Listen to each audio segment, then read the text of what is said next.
looking setup, and I'm over here with a set of cheap headphones and a webcam. There was at one point I have tried streaming every now and then. A looking setup, and I'm over here with a set of cheap headphones and I can hear the music. Can you hear the music in the background? Yeah. Okay, good. All right, so if you Yeah, can hear I the, can barely you hear can the music. you can barely hear the music in the stream. Yeah. All right, hold that. In my opinion, it was at like the perfect level. no one asked for your opinions are cool. Yeah. Fuck you, Wrath. All right, let me know if this is louder. Changing the song real quick.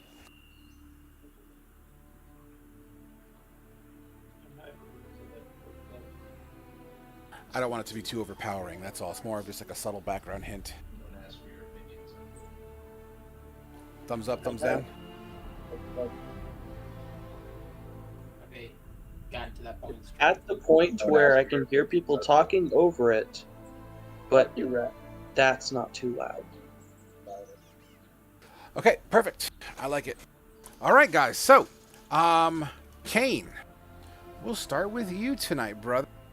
As Zine practically passes out in your arms, you walk towards the trickster and the chain, bring her inside, and it's at that moment, as you walk inside with Zine, you see Myth and Thalia leave the trickster and chain, heading out the back door, and then promptly get sucked in by the demon baby, who wipes all your memories of their existence, and they go do their thing, whatever it may be. You all hear the sounds of horns coming in from somewhere in town. Wah, wah, wah. Massimo comes down the stairs. Oh no, they're coming! Where can we go? Is this the only safe place in town? I don't know. As soon as they came in, I hid.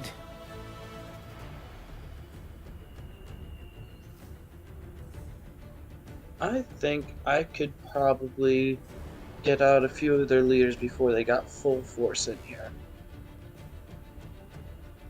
Oh. I could try and help with that, but I'm a little messed up. I mean, you guys did great with these guys, but there's so many more. Do you have any idea how many more there are, Massimo? More than this. Any idea where we could find more weapons or better armor? Well, I don't know. Not here. Have you tried the weapon shop down the street? Yeah. That's where we got the stuff we're wearing now. Oh boy, I don't know. Does this place have a cellar? No, it does not. Hey, Frog, can we see a map of the town again? That's a good call, huh? Maybe I should. I got an idea. You know what I really should do is probably put up a map of the town. I'm thinking might help. Good call, Frog. Just a little bit. Frog. Smart. So, what general direction are they coming from? You no Sound? idea. There's absolutely zero idea that you would have. All you heard is a horn, and it echoes through the streets. We could try and make a break for it out of town. Is there a more defensible building we could go to, like a temple or anything? The Trickster and the Train's one of the biggest buildings in town. I don't think we're gonna find anything more defensible than this. We never really talked about what the Odium of Vale is. Do we even know that place exists? Yeah, no, sorry, that was out of character. Sorry. Like, what is that on the map? It's a location on the map. You set yourself up for that one, Asher. I did. As an urchin of this town, I understand how to get around here pretty quickly. I think I could make some hit and run tactics around town, dwindle their numbers at least a little bit, as I'm a bit faster on my feet than most. I could go with you and try and help, and then while we're doing that, the others could help get everyone else out of town. If you think you Don't can really keep like up that with me. plan. If we're gonna make a break for it, we just all need to start running now. But what are we going to do with them? As he points up the stairs. We're taking them with us. Don't worry. Everyone that's here, we're gonna get out of town. We're just trying to see if we can get more people out. I mean, I trust you and all, but you have to realize, there's old people up there, there's young people. What happens if we get separated? The only thing we can do here, my friends, is fight. That's their only option. Now we Well- can try and escort them out, but I doubt it'll work. If this is gonna be our fort, then we need to put that rod in front of the front doors. And have the back doors be our way out. And just take pot shots at them when we can, and just kind of funnel them around the building. That's all we can do. Yeah, I agree. And then if we find any straggling people, we get them back here to the Trickster and Chains. Aren't there people in the town square? Reen, do you have any ideas? I'm saying we just run for it and leave everyone behind. We can't do that. We kind of have an obligation to these people. They were hiring us to protect them.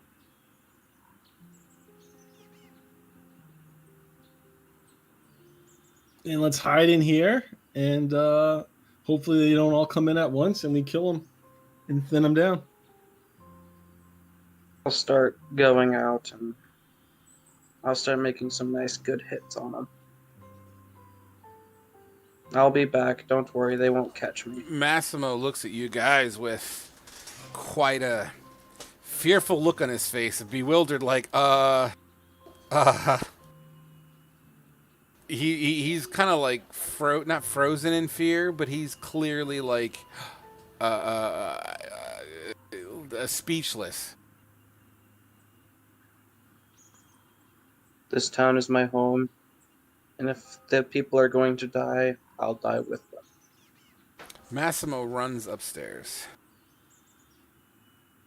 Those who wish to try and hold this down, hold it down. I'll tell you when they get here.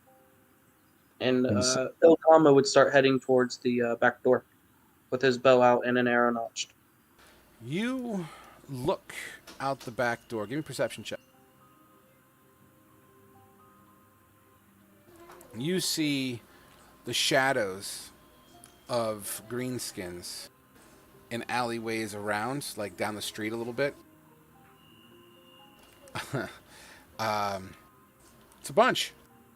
And you start to hear marching, or at least footprints or feet on cobblestone or hard earth as it's getting closer and closer. You start to hear words in Orcish. By your best guess, you could hear what sounds like anywhere between 15 to 20 souls out there.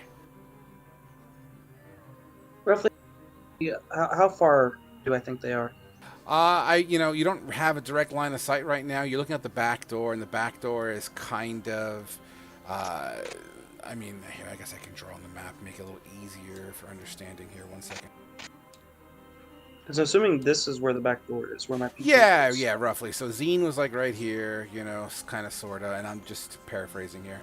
But ideally, like, you're hearing traffic going down this way. You're hearing traffic kind of coming this way. And occasionally you could probably spot a couple of greenskins running down the street. They're surrounding the building. I mean, it's not like they're being stealthy, so you all would absolutely be able to hear. But if Asher absolutely wants to make your way upstairs, as you make your way upstairs, Asher, Yes, sir. you see Massimo kind of in one of the rooms with a crying child. She's like maybe 11 years old, trying to console her and her mother as they're crying in the bed. You see Massimo taking like a sheet or a blanket and kind of telling the child to cry into the blanket to kind of deaden the sound she's making. As you pass by another room, you see an old man trying to stand up with a walking cane. I was going to stop at the room with Massimo in it Okay. and see if I can talk to him for just a second. Oh, okay.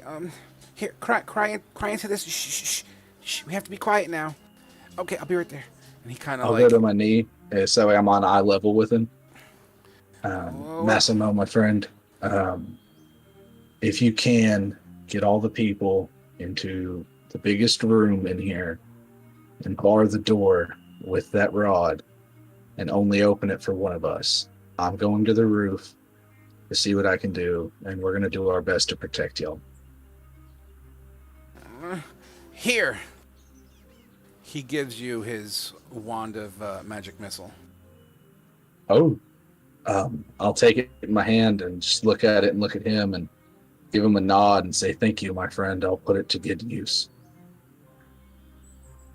Well, I hope so. Our lives depend on it. And Massimo kind of starts whistling to other people down the hallway, telling them to kind of crowd into the master bedroom. Kane takes Zine upstairs to the master bedroom where everybody's gathering. Absolutely. As the last old man makes its way into that bedroom, he sees you, and he kind of steps back, allowing you room to put Zine in. It's a tight squeeze, but it is doable. Is there any place I can lay her down? Like, is the bed available? They'll make room for her. Okay. Frog, can I add a wand of magic missile to my inventory now? I'm doing it as we speak.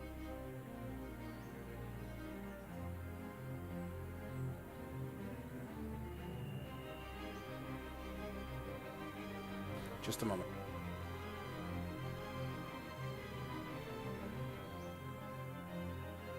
No, not Kavul. I've got it pulled up if you want me to do it. No, I need to make it accessible for everyone else. I have it set up a specific way. Cain, Thalia, Fate. Got it. Cool. Who the fuck am I missing? Oh, Myth.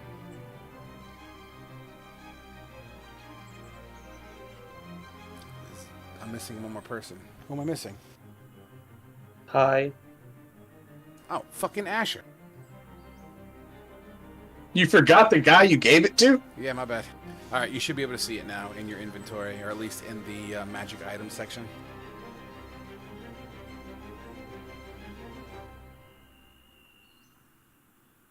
Yay, nay? I can see it. Do I know how many charges it has? Does it have all 7? Yeah, as far as you know, absolutely. Well, good luck! And closes the door, and you hear click, click, and the kind of grinding of metal on wood, and then silence. All right, team, what's the plan?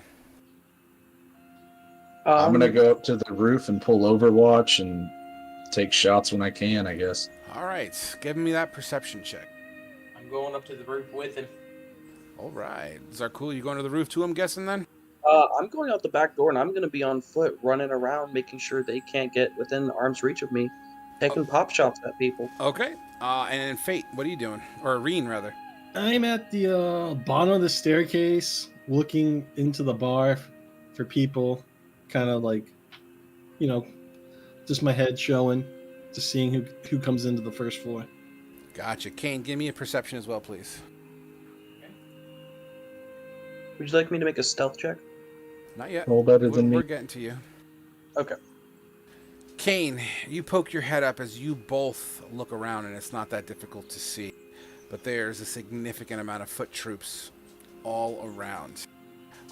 One interesting feature, as you see a slew of hobgoblins, goblins, and orc You do see this taller, slightly taller hobgoblin.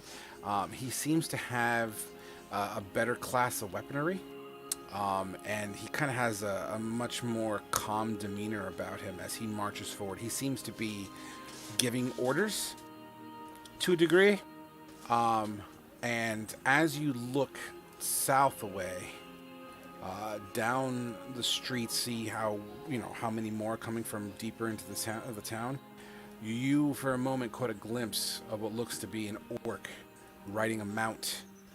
The mount itself, vaguely familiar. Give me a history check.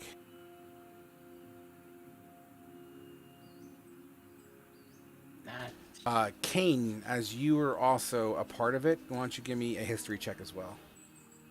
Asher? Oh, yeah, Asher. Sorry. I thought that was Asher that rolled. Asher, being the hunter that you are, you recognize that it's an orc, and he seems to be using an owlbear as a mount. We've got an orc riding an owlbear, my friend. You see Kane just sigh heavily just like I did, and just mouth fucking owl bears. Exactly, my friend. Fucking owlbears. I point out the hobgoblin that seems to be directing the troops. I guess that's the one south-ish.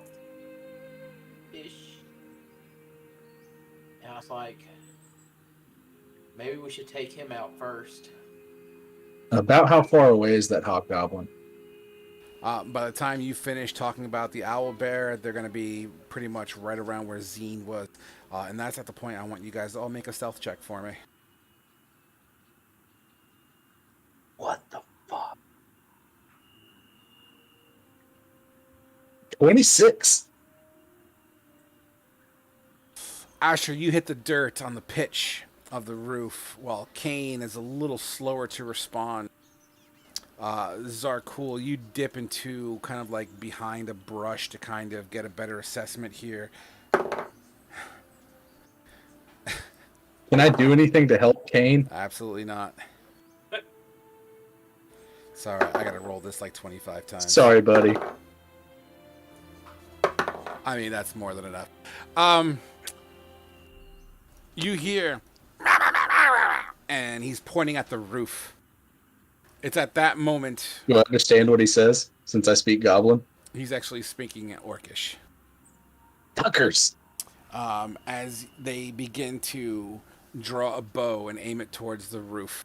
At this point, Kane, you have hit the pitch of the roof, and you hear arrows flying past you and Asher.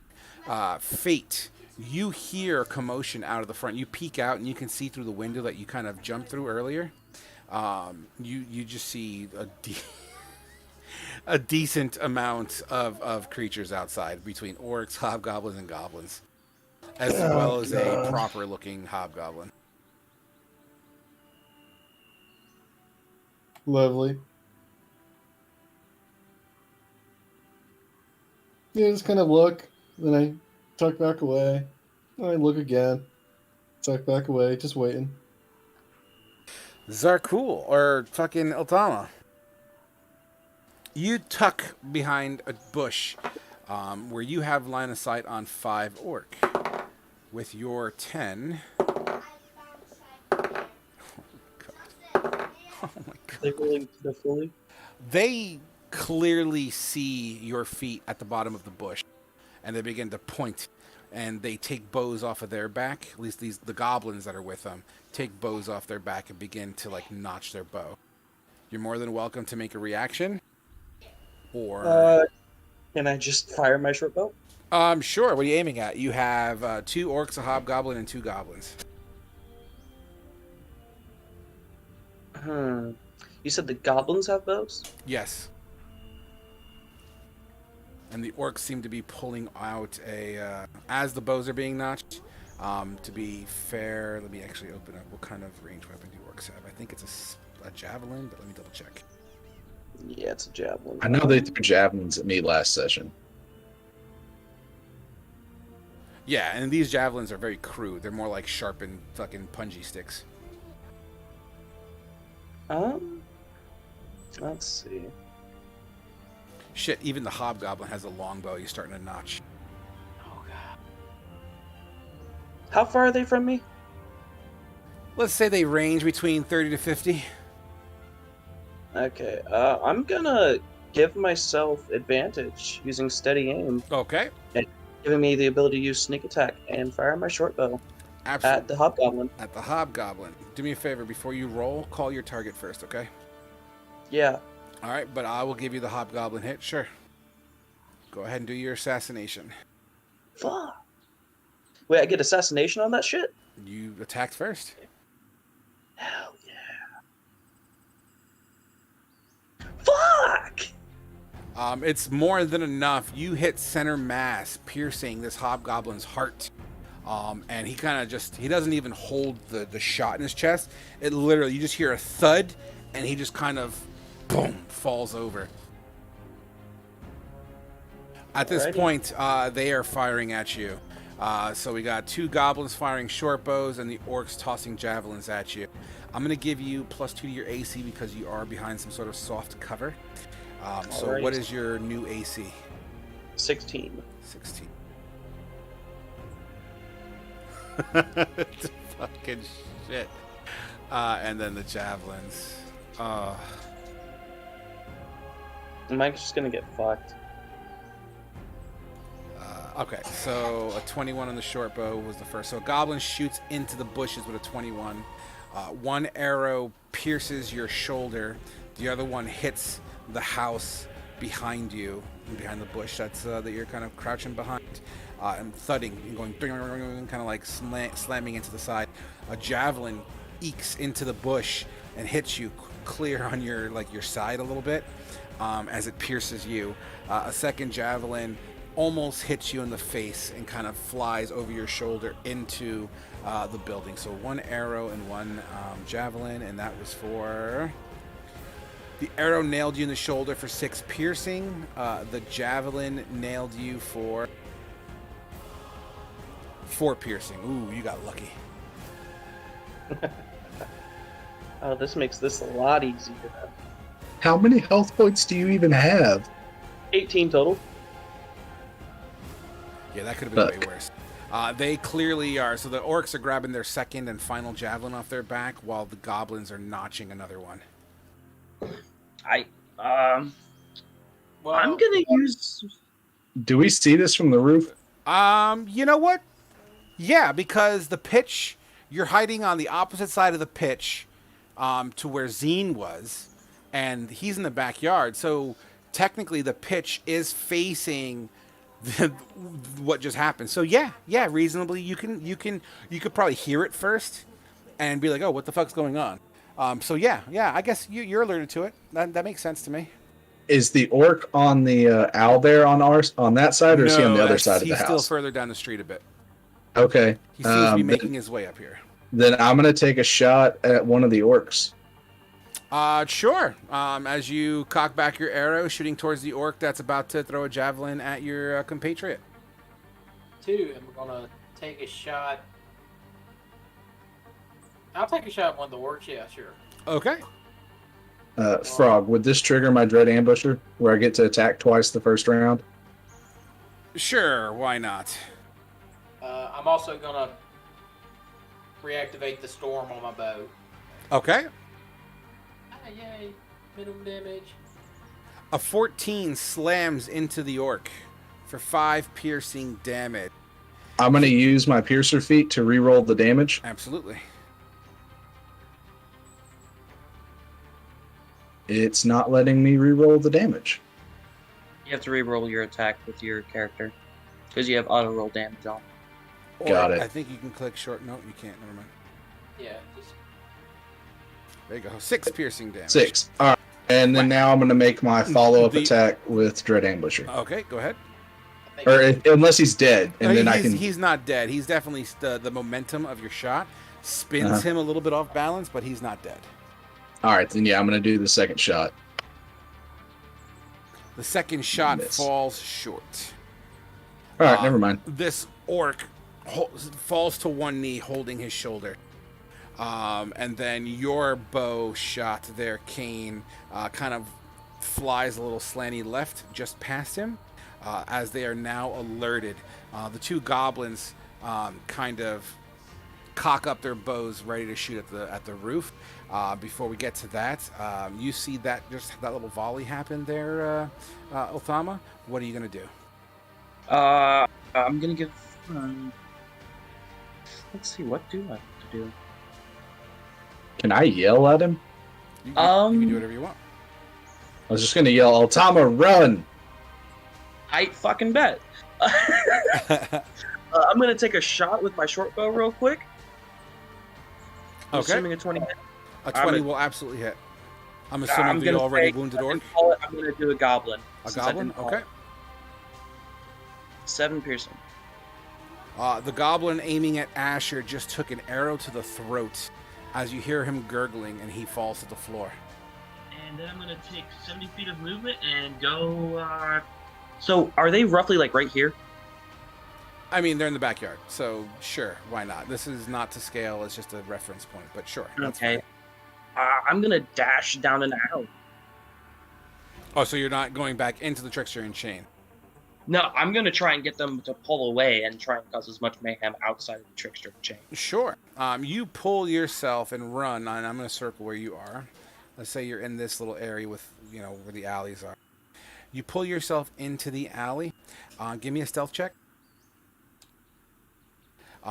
These remaining goblin and orc charging in your general direction, yelling something that you don't understand.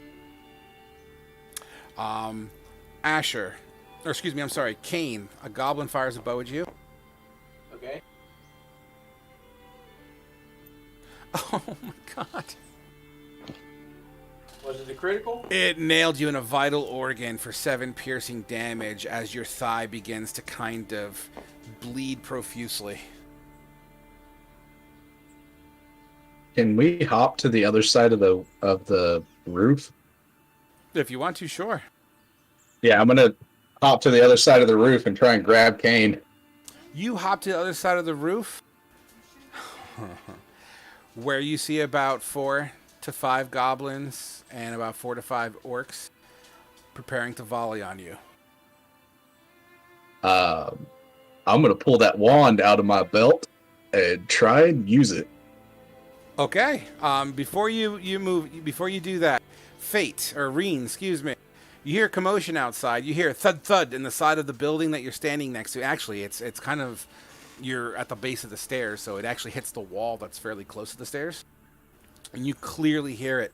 And then you look out of the back window from the stairs, and you see Othama fucking bolting to the north through the backyard. And then shortly after, you see an orc and a goblin chasing him through the window. Like, it passes past the window. Good lord. You also see 2 hobgoblins coming inside to the trickster and chain, going to the front door as they see all the dead bodies on the floor. Alright, I'm just gonna wait around out of line of sight around the corner and just listen for their footsteps when they get closer. And then and when they get really close, then I'm going to come around the corner and with a sword out and shield and stick a I'm swing. going to have you roll a stealth with advantage because you're already in a position of ambush. So you're basically kind of keeping quiet, waiting to pounce. So go ahead and give me a stealth with advantage. Okay. Actually, wait, I don't have heavy armor on anymore. It doesn't matter. A 10 is still a 10. All right, cool. So... Okay, so you kind of put your back up against the wall. As you're kind of putting your back against the wall, Fate or Reen, you feel like liquid dripping onto your shoulder and soaking your back a little bit.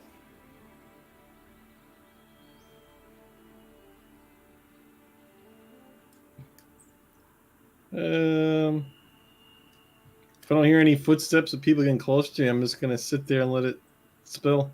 Let it soak in. All right. You basically leaned up against the the guts that splattered all over the wall in the stairwell. Awesome. All right, so back to the roof. As Asher, you pull out the wand I'm gonna use 3 charges because you said there are 4 goblins, right? There's 4 goblins, 4 orc, and 4 hobgoblins that you can immediately see. All right, then I'm gonna expend 3 charges, so that way it'll be 6 magic missiles, and I'm gonna put 2 in 3 of the goblins. I'm sorry. That was a lot of quick math there for me in relation to what's happening here. So, how many? You're shooting 6 bolts. Yes, I'm doing 6 bolts, and I'm targeting 3 goblins, putting 2 in each goblin. Because I can direct with magic missile, I can direct. Yes, Independent targets for 'em each charge to is hit. 3. Yeah. Each charge is 3, so it's not like the regular so one spell. charge is the first level version of the spell. So level 1 magic missile is 3 magic missiles per charge. Got it. Okay, I thought it was leveled up the spell like the magic missile spell usually does. Where Negative. So All right, like cool. let's So- say if you cash in all 7, that's 24 magic missiles. got it. In that case, I'll only expend 2 charges because I didn't understand the math. Gotcha. Then I'll do 2 charges so that way I can put 2 darts in each one in the 3 goblins. All right. Also, when he does that, I'll take aim at one of the hobgoblins. Fire. All right, sure. While he rolls his magic missile, why don't you go ahead and roll your bow attack? So I need to do 2d4 3 times, right? Or you can just put the spell. 1 second. Roll 3d6. All right, magic missile. It is a D4 plus 1 for each dart. A D4 plus Yes. 1. So that's what I was saying. I need to roll 2d4 for each goblin, and Yeah. then add 2 to We're that. just gonna go left to right. You're trying to hit all 4 goblins, right? Yeah, because it auto hits. 2, 4, 6. You're gonna need another magic missile charge then. To hit all 3 goblins with just 2 darts each, I shouldn't, because that's 6 darts. Yeah, there's 4 goblins. I know, I'm only targeting 3. Oh, my bad. I missed that part. I apologize. Okay, cool. So yeah, roll 1d4 fucking 6 times, and we'll just go in order. Got it.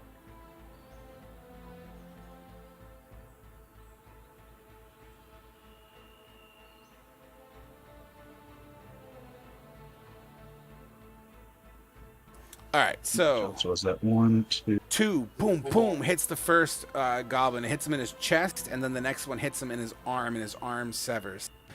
He falls dead. The next 2 slam into the goblin number 2, and he's barely holding on. The next 2 going into goblin number 3, smacks him in his leg and then his shoulder as he spins around. He falls to the floor briefly, but he winds up kind of slowly pushing himself back up. You did get 1 kill.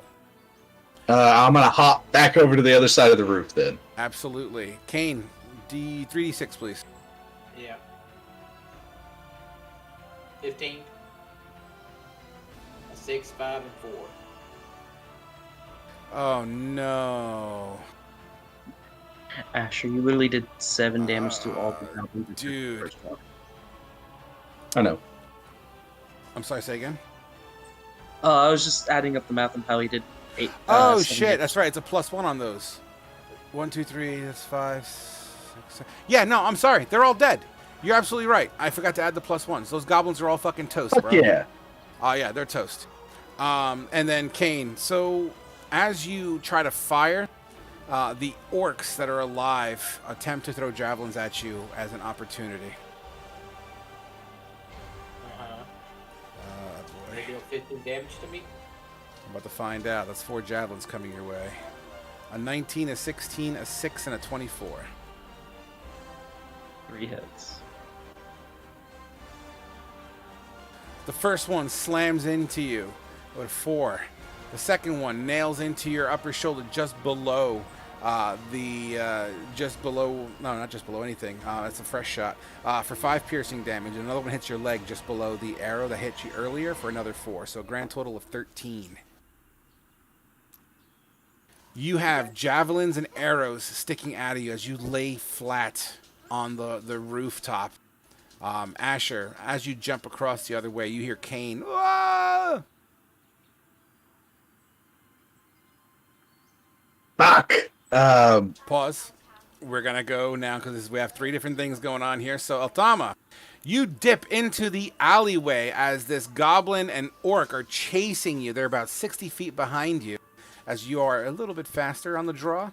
You hear them screaming. Altama, you hear footsteps begin to come to you on the other side of the alleyway. So I'm going to draw this out to give you an idea of what I'm envisioning here. So let's say this double line represents the alley you're in. This X represents the orcs and goblins chasing you. And let's say this circle is kind of where I envision you currently, right? So as these guys over here, the X is screaming towards you, a couple of brutes kind of jump in front of the alleyway. And by a couple, there's about 4 of them.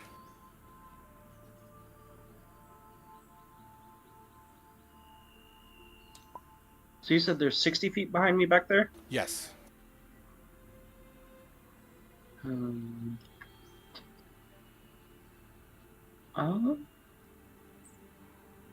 There's 4 right there. Do these orcs also have javelins?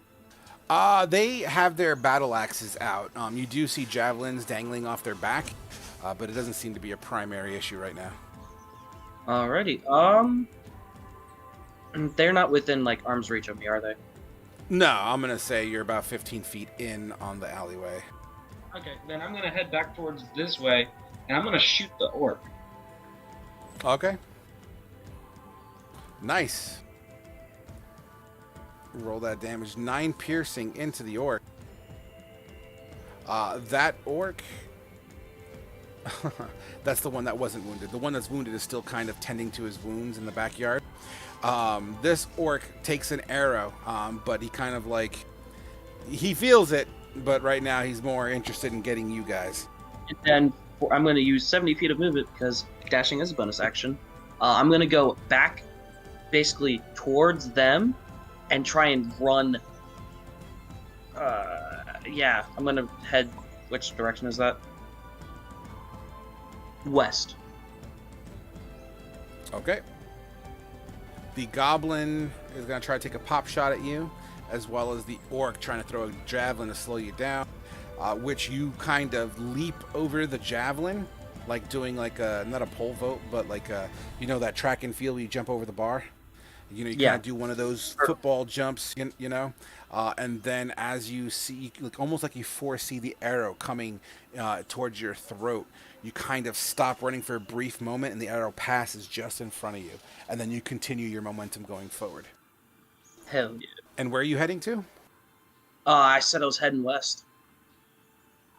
Are you going back towards the Trickster and Chain or elsewhere? Like this direction. Okay. Like I'm trying to. So you're still kind of in grass at the moment. So you didn't go into the road. So I'm looking at you running this way, roughly. Yep. Okay, cool. As you run, you get to the next crossroad, and you look down the street, and you see a whole bunch of greenskins. You see a couple of them going inside. Speaking of going inside, the 2 hobgoblins that went inside now also have 2 orcs coming in behind them about 15 feet. Reen, you don't see that, but you do kind of hear the footsteps, as these guys are not being, you know, nimble and ginger. But you see them, you hear them rather, flipping over the bodies of the nilbogs and other hobgoblins that are here. You hear them chanting and talking back and forth amongst each other. Yeah, I'm chilling. Okay. They're still kind of flipping tables and looking behind the bar. Some things crash over. Another round of words, something to that effect. And you hear 2 footsteps heading towards you. By your best guess, they feel like they're about 10 feet away. Getting ready, but still not doing anything. You see the shadow begin to come around the corner. All right, now I'm just about ready to go. I'm gonna give him like 1 step, and I'm gonna go out and I'm gonna see what happens. You see a foot take a step, you like all you see is like the front half of their foot. It's like an open-toed sandal. You're seeing green, crusty toes. I'm just gonna try and thrust with my sword right into the person. Turn the corner and thrust into him. Like a rapier attack, like you're trying to stab him versus slashing.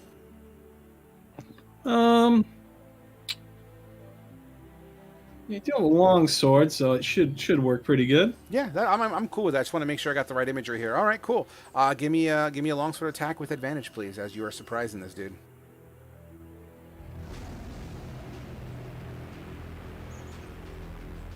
Your longsword slips into the belly of this creature. It didn't even scream because this guy didn't even see you coming. And the blade, you just hear kind of like a soft as it just kind of sinks into his belly, slightly pokes at his back.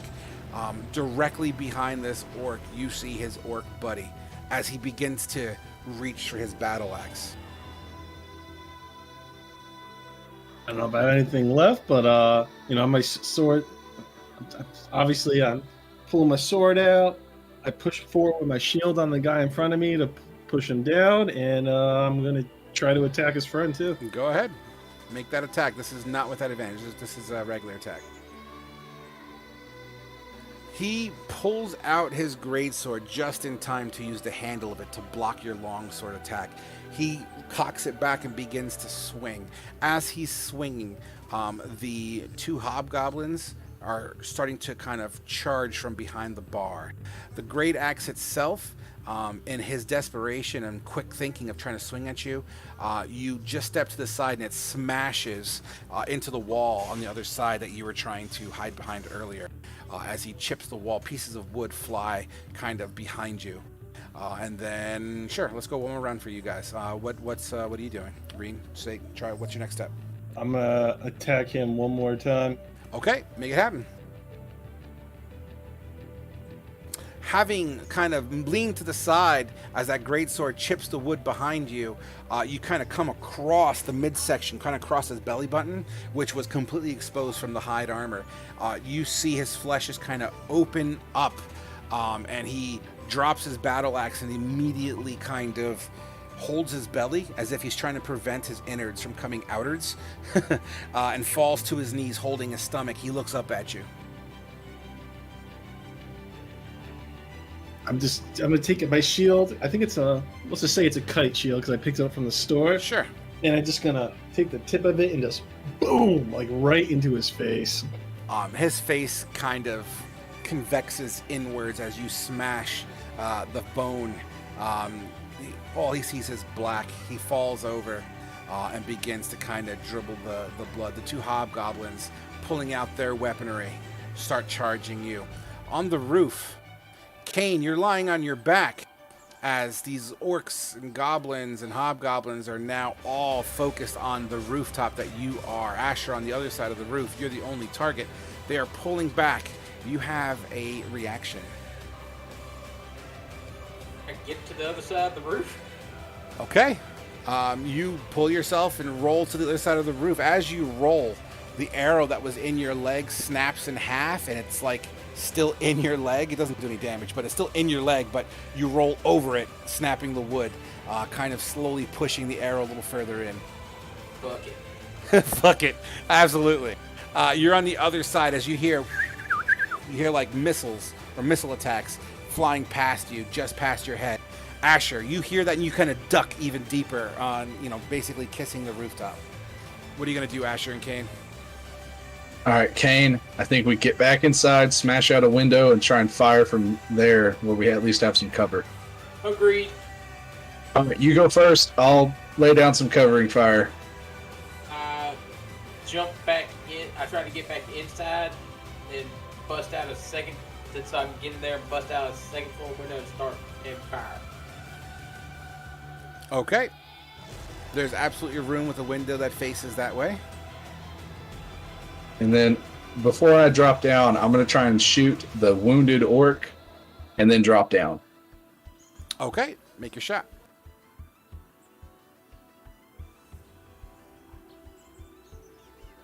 You hit him square in the soft spot of the shoulder. He falls to the ground. All right, then I'm gonna drop down. You do so as you see Kane busting out a window, getting ready to put himself in a position. And I'll make my way over to him to just take up the other side. Absolutely. Eltama, you look left and you saw that volley just happen. There's a bunch of dudes there. You look to your right, there seems to be more reinforcements coming from this direction. I still have the goblin that's coming and orc from this way, right? 100%. The orc is injured, but 100%. Okay. I'm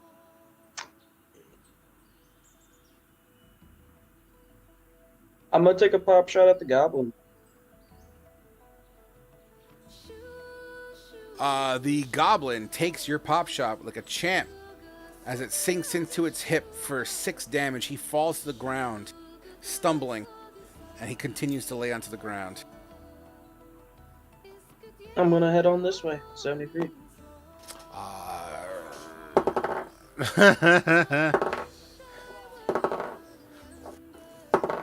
Oh my god. They all saw you cross the road. Oh well. Um, If I'm taking attention away from the bar, that is the whole point of what I'm doing right now. Absolutely. Oh boy. Okay. If I can get them to chase me out of town, that's what I'm going for. You hear a horn blare. Yeah, you hear a horn blare. You had just dipped across the street, so you have no line of sight as far as what their movement is going to be, but you hear foot movement. Which takes us to downstairs. Those two charging you. Those two hobgoblins, Fate, or Reen, excuse me. They drop their shield and hold their long sword with 2 hands each. They both swing at you almost simultaneously. You attempt to kind of dodge and parry, but the tips of their blades make purchase. One with a 22, one with a 20. What's your AC? 16. Oof.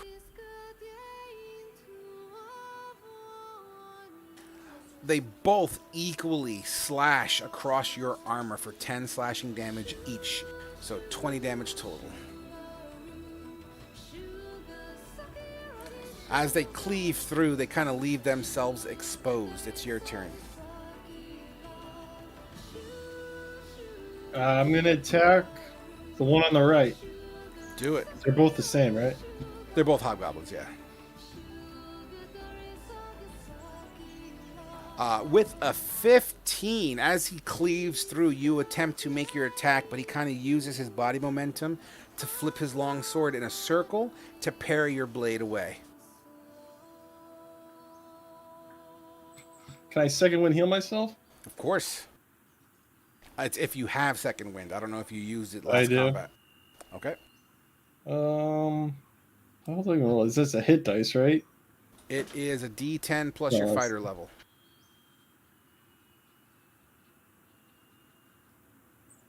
What level are you? 4? 5? What level We're are you? level 4. You're So I got level an 8, so I get 12 health. 8, 9, yep, 12.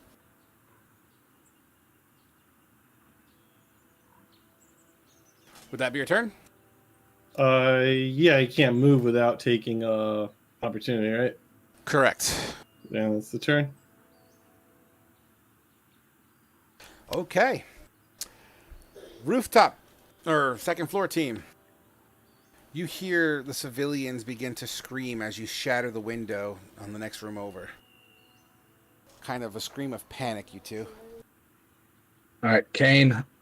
No offense, but I'm better with a bow than you. You leave me your arrows and go down and help our friend Reen, since you're better with a sword than I am. Okay. Don't die, brother. Did you just say roll tide? No, I said don't die, brother. Okay. Oh, okay. Oh, it's been a day for me. All right. Yeah. I'm gonna try not to. Kane grabs his shield, draws a sword, heads I'll downstairs to join Reen. I'll take his quiver of arrows and then start shooting at whatever I see out the window. You pull your sword and you kind of kick open the half door, getting down to the stairwell. You see 3 shadows duking it out at the bottom of the stairs. Unfortunately, you don't have enough movement to get there. Next turn, you'll be able to get there. But Asher, you cock back your arrow. You taking a couple shots? I'm going to take one shot at whatever I see out the window. Okay, fire away. What's out the window? Sorry, I guess I should ask that. Greenskins. I mean, take your pick. They're flooding into the streets. I'm going to aim at the first orc I see then. Okay.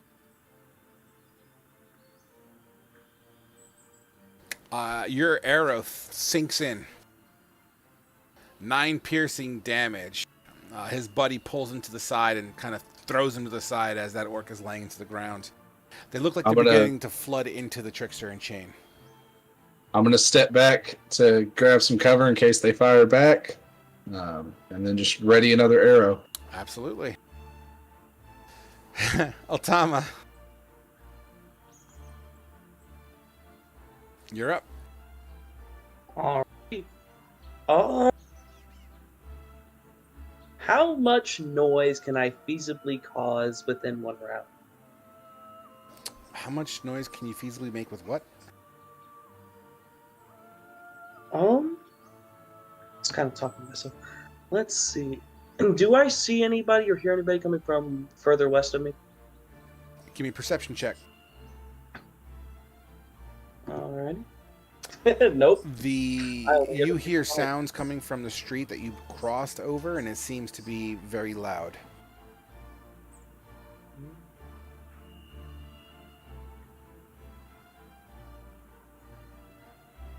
How much movement would it take for me to move over here? Remember, this is not to scale, but I'm going to say ideally probably a turn and a half. So if I used my dash action and a bonus action to dash, which would be 105 movement. I mean, that's fine. Sure, why not? I mean, we're kind of not in official combat, so yeah, it's fine. I'm just trying to lead these things down a goose trail. As you pass by alleyways and little breaks in the line of sight, you see a variety of greenskins coming through each one of the alleyways.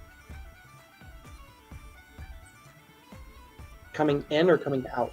Towards you. Towards me? Yes, not all of them, just a couple of them. Okay.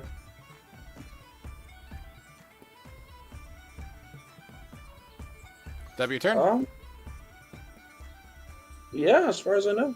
All right, back to the second floor. Kane. Yes. What do you want to do? I'm gonna keep heading downstairs to where Reen is, and if I get within striking distance of an orc, I'm gonna attack. Absolutely. You get downstairs and you see Reen currently kind of in physical contact with others. You are able to get down there, and just over his shoulder, you see the first hobgoblin. Attack the hobgoblin. Absolutely. As you swing over Reen's shoulder, a 13 doesn't do it as your blade falls just slightly short of your target. Reen, you hear a sword just past your head and over your shoulder. The hobgoblins attempt to continue to strike Fate or Reen.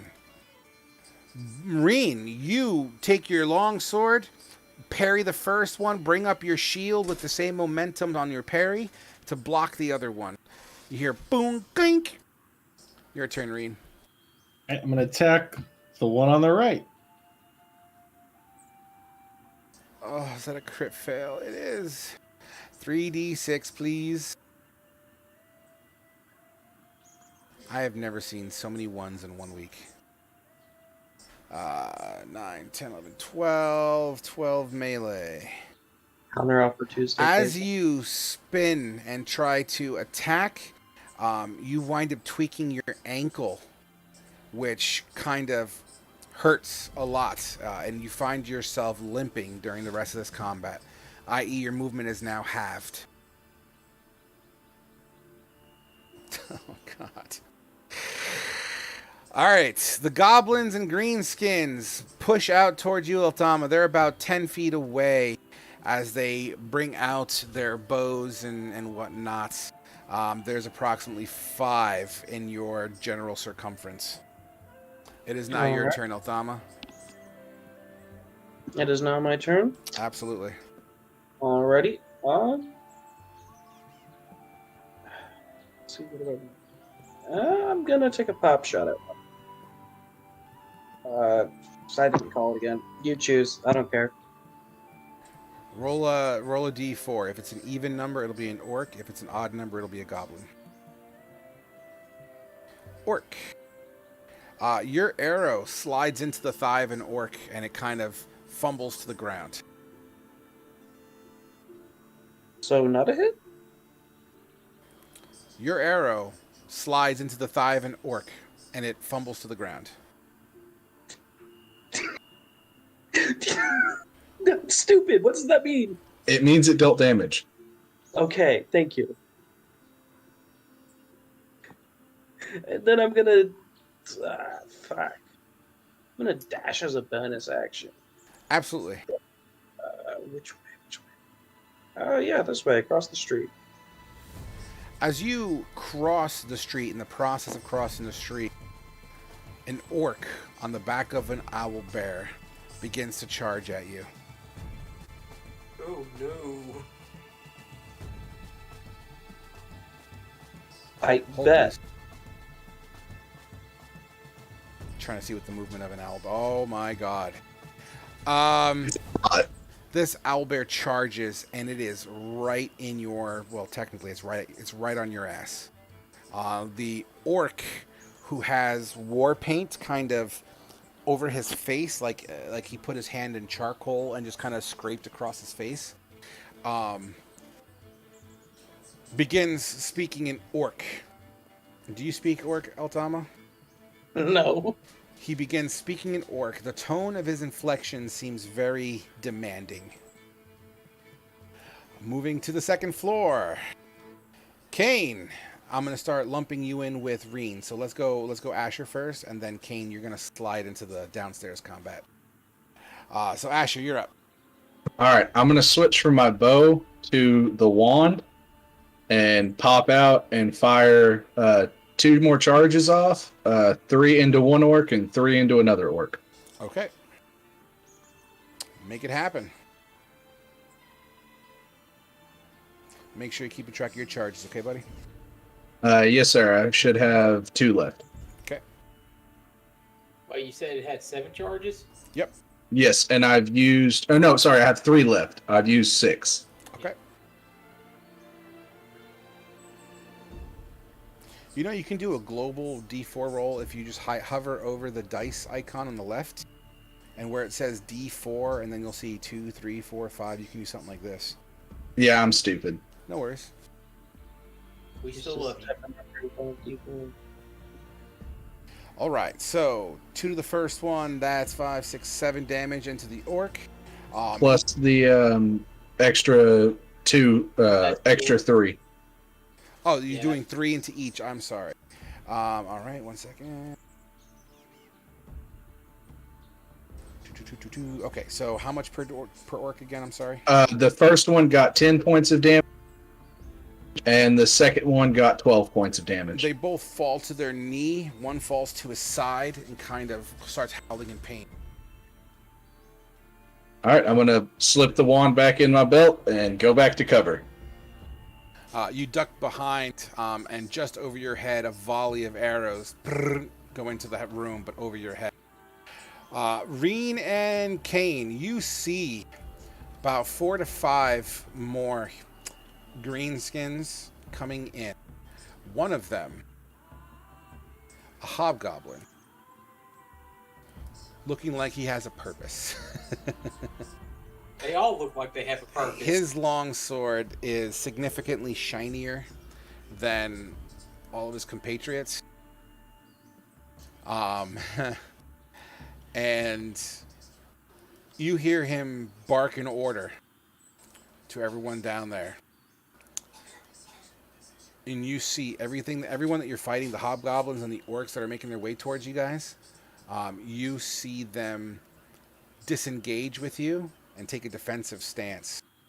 As you both see this hobgoblin, once again, he's like maybe 2 inches taller.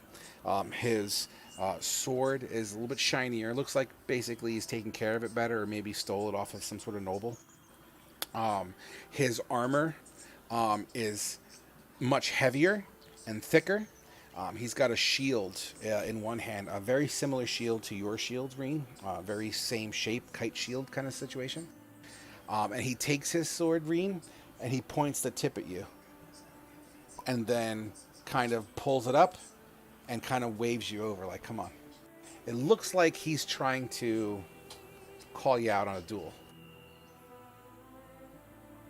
Oh, snap. Who's down here with me? Is it Kane or Asher? Just Kane. And so, okay, I'm gonna have to illustrate because I know it's getting a little kerfuffled here. So, these X's are you. And sorry I don't have a map for this, guys. All this is pretty much ad hoc, so I apologize. Okay. So this was the stairwell you guys came down, right? Can you see what I'm drawing? I'm trying to find it. Over here in the corner. Okay, I see it. Over here. Fate, can you see me? Yep. Okay, so you were the X's, the O's. I feel like I'm doing a freaking football thing. So the O's are going to represent, these are the two hobgoblins that just disengaged from you guys. The big circle is the hobgoblin that's challenging Reen.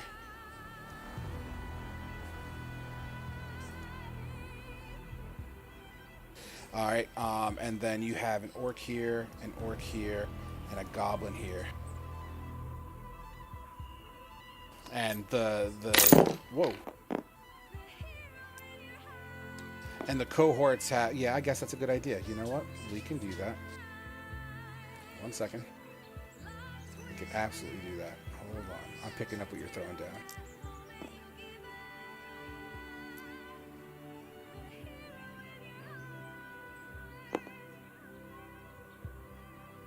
One moment.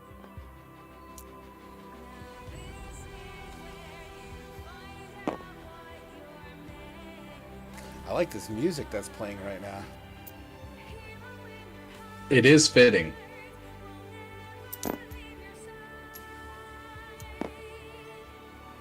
Almost there.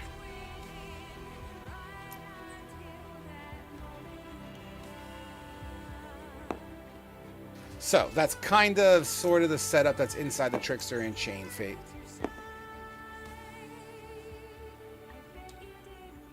Where's the badass goblin?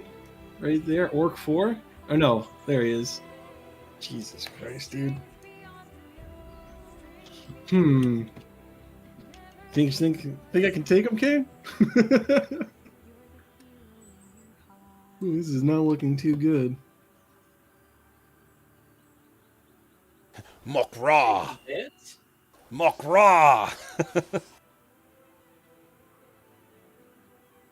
Alright, so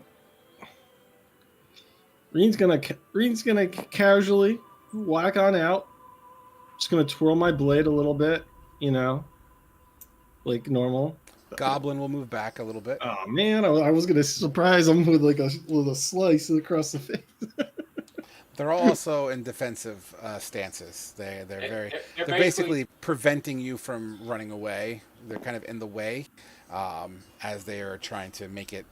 You know, they're making a little bit of a ring for you. They're making this 1v1. Until things go sideways. I don't have any cooldowns up, dude. This is gonna be bad. All right, well that's the end of my movement, so I'm just basically looking at him. Before he goes, Kane, what are you gonna do?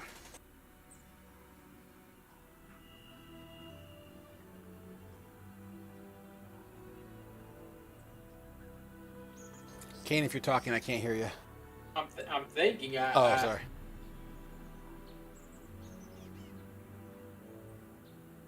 Where's our pissed off I paladin? move back towards the stairs, kind of. Okay. In case anyone tried to just run up there. Okay. You have And a healing spell? if let's see.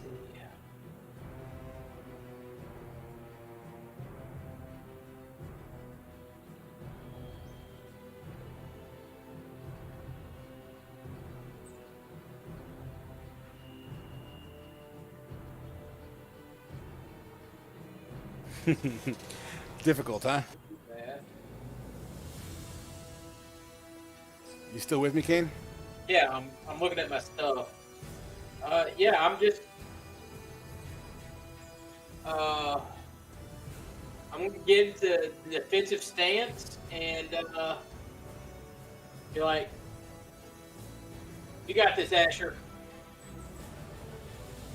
You mean You Reem? got this, Ring." You got this, bro. Peace out. Okay. Kane giving you a little bit of Do it for encouragement there. Maximo, Ring. Do it like the laser wolves. Do it for Frank! Okay. Fantastic. The hobgoblin, you don't know his name in character, but his out of character name is Radbold. He's a named person, guys. Hold on. There's one thing I want to. The sword that the hobgoblin's holding, did that look similar to the one I had before I got caught by the hag? No. It's just it doesn't look inherently special. It's just more maintained. It looks like either maintained or he just acquired it from someone or someplace. Okay. Although the shield he is wearing does look just like Reen's shield at the moment, almost exactly, like a replica. And the armor he's wearing looks like it would have fit one of the mannequins from inside the store from our previous session. Okay. So, as this hobgoblin, he kind of starts kind of like swinging his sword around.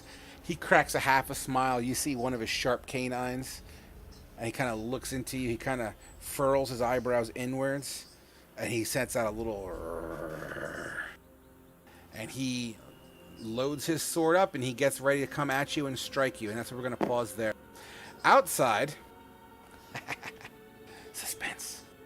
Outside, Tama. A hobgoblin...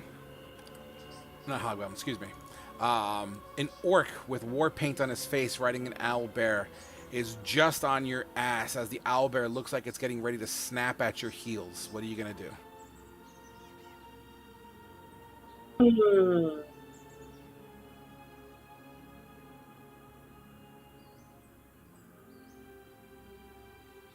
So it's like within like punching distance, basically. Is what you're saying? Oh yeah. It's within your 5-foot radius if we're talking about rules as written.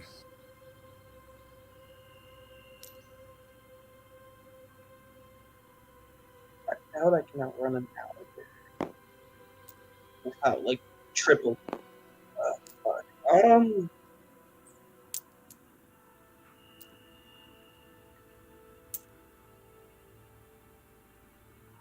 Fuck it. Secret alley. Triple dashing. 105 feet. You're going to take an attack of opportunity? I mean, like, it's either that or I die either way, so I might as well. Absolutely.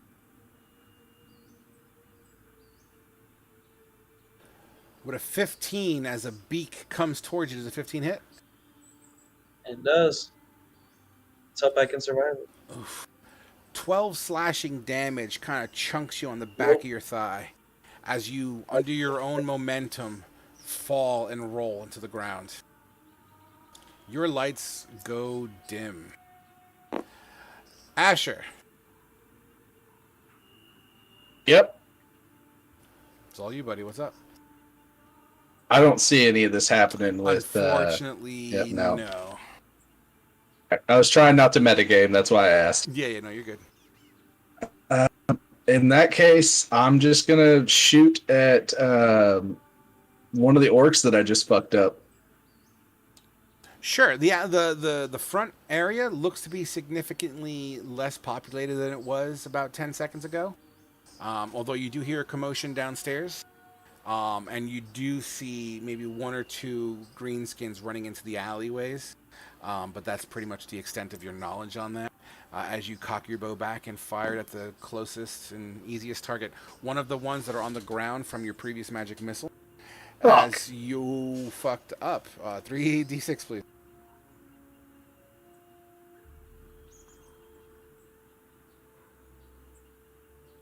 How fucked am I? You're fucked up enough that when you fire the bow, you didn't have the main hand that holds the bow steady tight enough, and you flip it, and the bow goes boink, and it bounces out of your hand and out the window.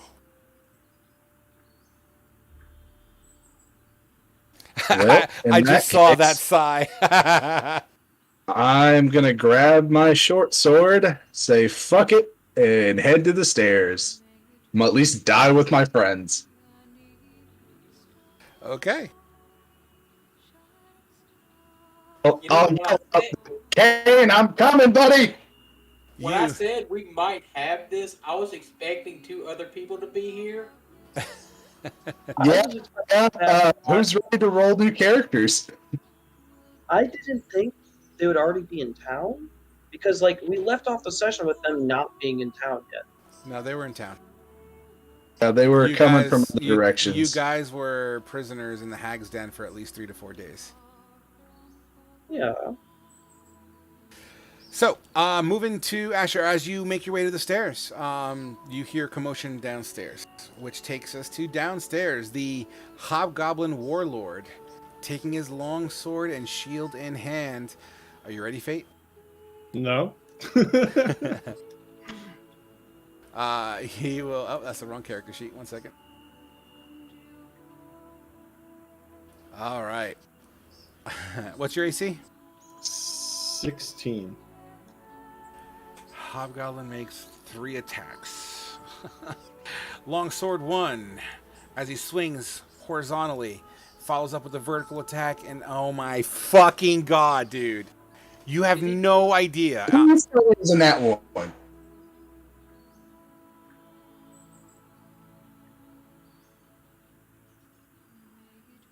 Of course not. All 3 hit as he's just slashing away. His skill seems to be very amazing. Do you have any type of reactions, Fate? No.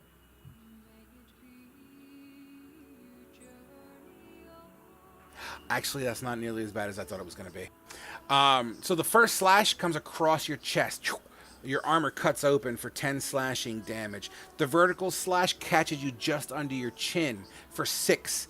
And then he pulls up and like kind of does like a windmill and tries to just sink the tip of the blade into your midsection as he kind of like pushes the shield into you to kind of block your line of sight, allowing that blade to just sink in. You feel into your belly 12 damage. You keel over, you don't fall, but ouch. Your turn. I guess I'm just going to attack him. Make it happen. The blade in your stomach is preventing your accuracy from making purchase as he parries with his longsword, your longsword. You almost lose grip of it. Kane, you see Reen in a bad way.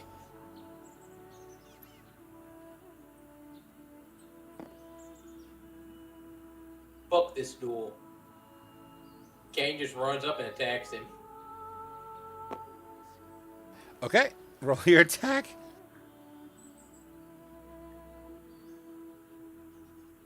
Wow. 20. Yeah, you blindside this warlord. For 11, and with that's lightning damage as well. Yeah. So 12 damage smashes into Radbold. 12 damage, and here, 1, 2. Okay, cool. Boom. Everyone else in the room says Mokra, and they all Yeah. bum rush you, Kane. Kane, give me 5 athletics or acrobatics checks. Okay. 12, 22, 19, 15. How many? 5. 5? 25. Wow. All right. Let's see what we get here. So goblin first. Goblin fail. 2 orcs. Nope. 2 hobgoblins. As soon as it loads. Nope, nope. All these 5 are trying to tackle you and bring you to the ground.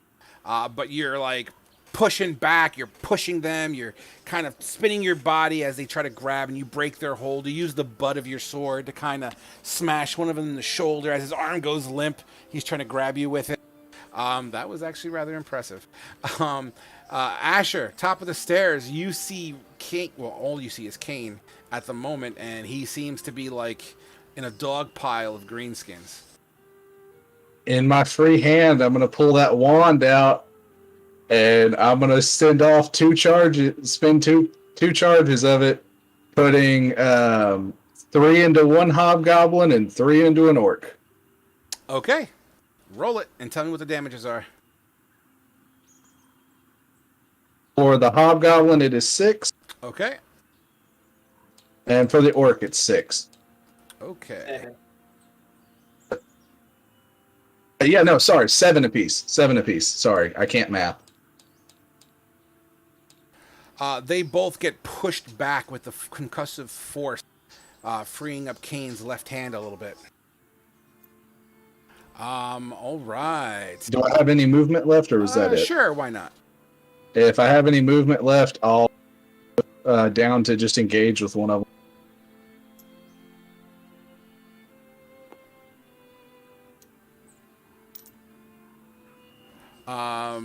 Otama, no.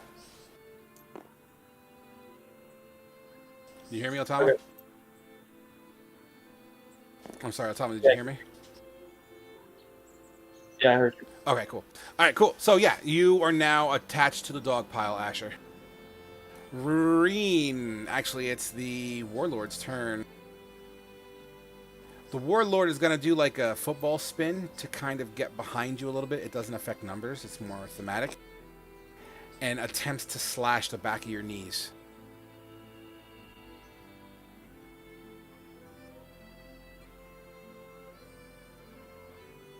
Oh my god. The first attack crosses the back wedges of your knees for 11 slashing damage.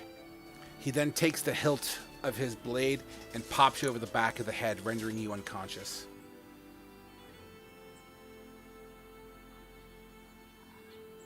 As that's happening, you hear an owlbear out front. We all wake up and it was a terrible dream. No, you hear an owlbear out front. Technically, it would be these guys next. Kane, give me 3 athletics or acrobatics checks.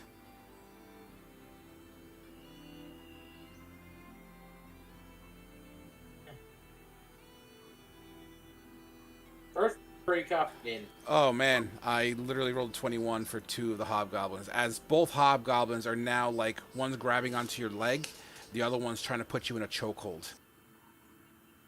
You are effectively grappled. The goblin tries to punch you in the nuts. Tried to break free. 1 second. No, your athletics checks you trying to break free. Oh, okay. Didn't work out. With an 11, a 5 at disadvantage. Yeah, no. He tries to punch you in the nuts, but you close your thighs enough where he just kind of punches off of your thigh. Kane, it's your turn. You are technically grappled. Don't try to break free again. Okay. Athletics or acrobatics? Athletics. How many? Just all 2 to 2 hobgoblins. 20, 11. Shit. Ooh, 20 meets the 20. That's a break. But the one that's on your leg, is still holding on. You broke the chokehold. Do I have enough to at least punt? You can still attack while grappled, but you use your attack though. You use your action to try to break. Yeah. So therefore, it would be Asher's turn. And you said one of them is on the ground around his legs? Correct. The one that So- your magic missile kind of pushed back a little bit. So would he count as prone? Absolutely, 100%. I'm going to stab him because I know that gives me something good if I stab someone that's prone. Absolutely, go ahead. Is that advantage or what? Advantage. Yeah, you get advantage. Fuck yeah. Go ahead, roll me a 1, baby. Come on. Oh yeah, you got him.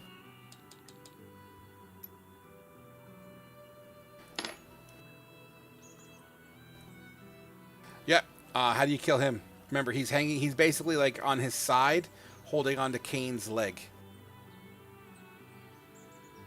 Can't hear you. Push to talk. Sorry. Seeing that he's got his arms around my buddy, I'm just going to take my short sword and just plunge it into his side, trying to stab, his back, trying to stab him in the heart. You stab him, and he is absolutely fucking dead. He doesn't even squelch. He just kind of goes lifeless almost immediately.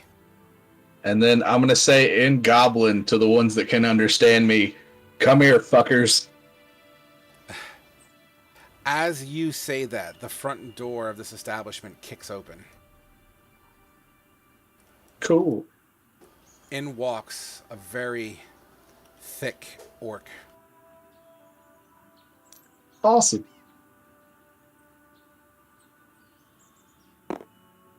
Not the owlbear. Thank God. Where the fuck my token go? Not the owlbear. Thick orc walks in, very intimidating looking, with some pretty menacing armor and a blade that is pretty amazing. In his hand, kind of like not holding him by the back of his neck, but like you know how you pick up a small dog where you ring him in the back of the neck and you can pick him up. But like his clothing or whatever hide armor he has on or whatever armor, like he's holding him by the neck part in the back, and he's lifting him up in the air, and he puts the blade to Altama's throat, shouting something in Orcish, something very forceful. The Hobgoblin Warlord props Reen up on his knees, puts the blade across his throat, and also shouts something in Orcish. Unfortunately, you don't speak Orcish, so... Do they understand Goblin? Kane, your go.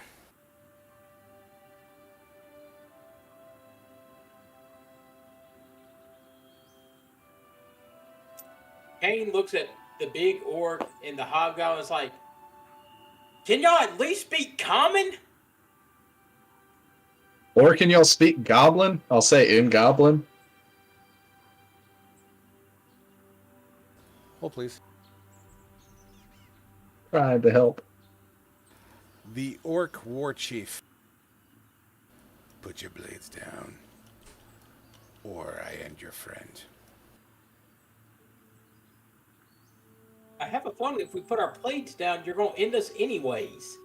I will not ask again.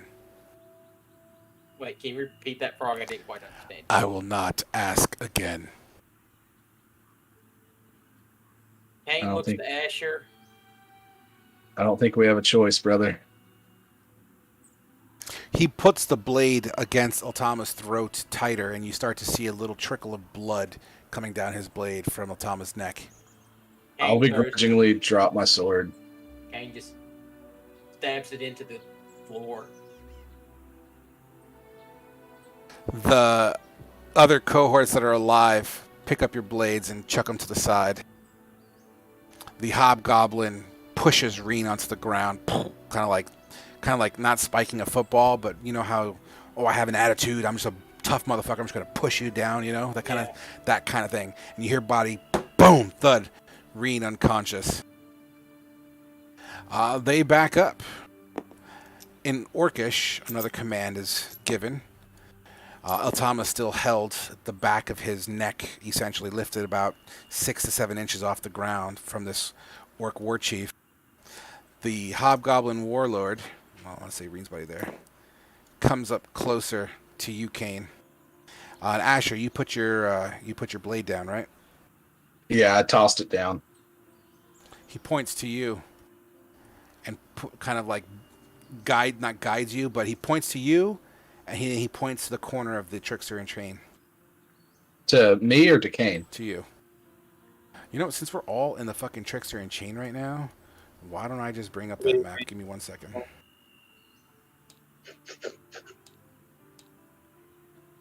Still pretty bummed out that my walls and shit have disappeared from this map, so I apologize yet again. I haven't had a chance to fix it. Moving myself over by the stairs where we were at. Yeah.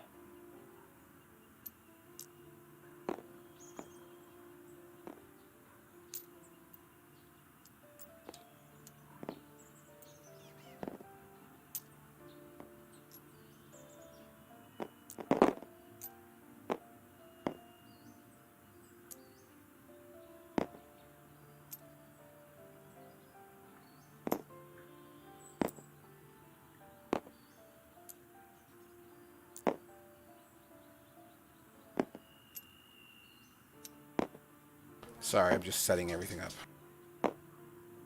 So, he points you into the corner room here.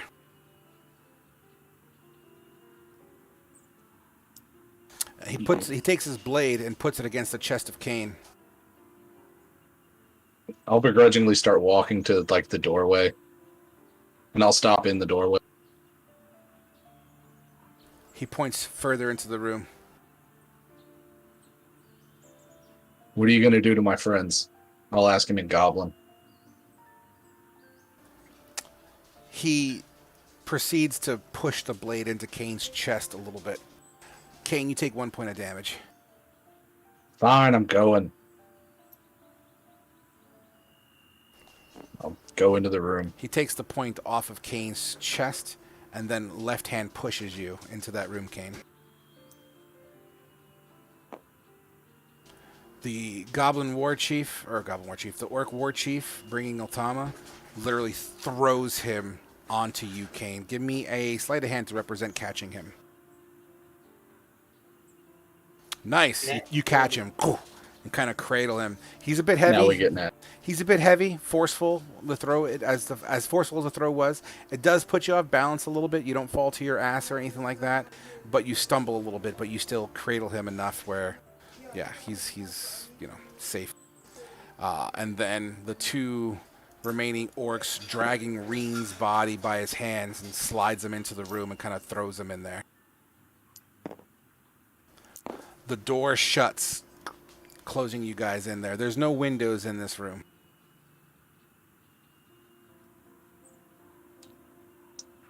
Any ideas, Kane? I'll ask him in Elvish.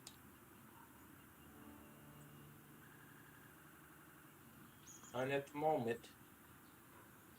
Yep, me either. I think we're all fucked. You hear the sounds of footprints going upstairs. Does it sound like all of them went upstairs? Give me a perception check.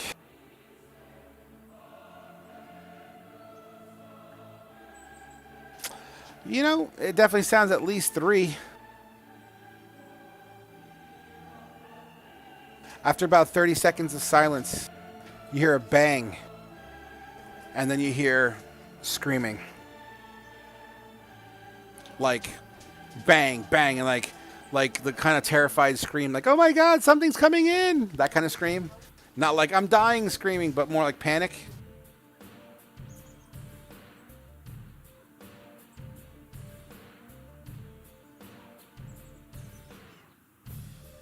I mean, Asher and Kane, you're the only ones conscious, man. What are you guys going to do? What should we do? Try and break out? I don't know. I've got a charge left on this wand, I think.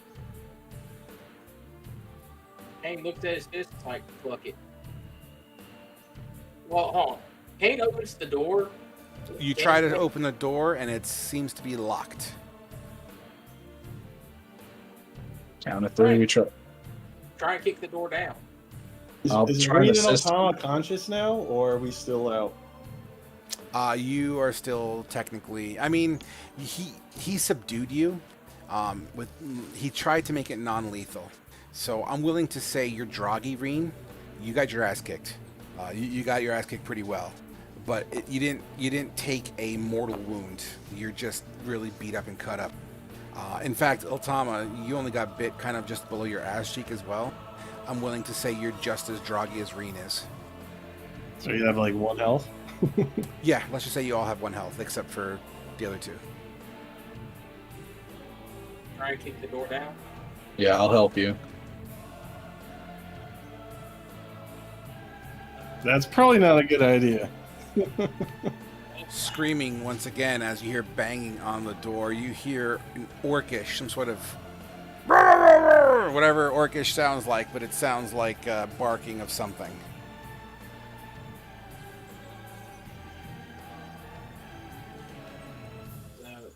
Do you think your wand can blow a hole through the wall in the back? The only thing is, once we use this last charge, it turns to ash. Is there any way to recharge it? Not until in the morning. Well, it depends. It regains a d6 plus 1 charges daily at dawn. If you expend the wand's last charge, roll a d20. On a 1, the wand will crumble. Oh yeah, you just gotta. So it's a chance to crumble. Got it. Yeah, we could try blowing a hole in the wall, but I don't know if it'll work. Go for it. I'm gonna use the last charge against the wall to try and blow a hole in it. Sure. Put your hand on a little section of wall that you're trying to blow out. Okay. Absolutely. You aim the wand and do a little flick with the wrist, and you say Wingardium Leviosa, and boom. I'm gonna roll this actually. It's 9 damage. Roll. You said 9 damage. Yeah, 9 damage. The first bolt hits the wall, and it kind of shatters some of the wood away. It doesn't break through. The second bolt leaves it where there's like a hole the size of a quarter. The third, it's a hole the size of maybe, let's say, 2 basketballs wide. Enough room for someone to try and shimmy through? If you're small, if your frame is small in stature, I'm willing to say that's doable. If your character is a little bit on the heavier, chunkier side, I would say probably not. Also take into consideration, hide armor isn't thin. You know what I mean? It's thick fur kind of armor, which might also prevent some squeezing outs. Any kind of large weaponry might have to be taken off and pulled out afterwards, or tossed out first. So think of it as a tight hole, very tight hole. About 2 basketballs. I rolled the d20 to stay fair to see what happened, and I rolled a natural 1. All you, brother. So what's the plan, guys? So I our peek one turned to before we do ash, right? anything? That's what the D20 was for. I was trying to stay fair since you said there was a... Yeah, dude. So as the last bolt hits the wall, the wand begins to hum and glow. And it begins to get extremely hot to the point that it starts burning your hand. I drop it. You drop it, and the second it hits the ground, it's almost as if it was made of glass. It just shatters. Oh, that was fun while it lasted. Actually, nobody fucking heard that. I rolled a 1. I think we're gonna have to either try and kick the door or squeeze out the hole with nothing on. We're gonna be naked again. Itama, I think you could absolutely be small enough to fit through the hole.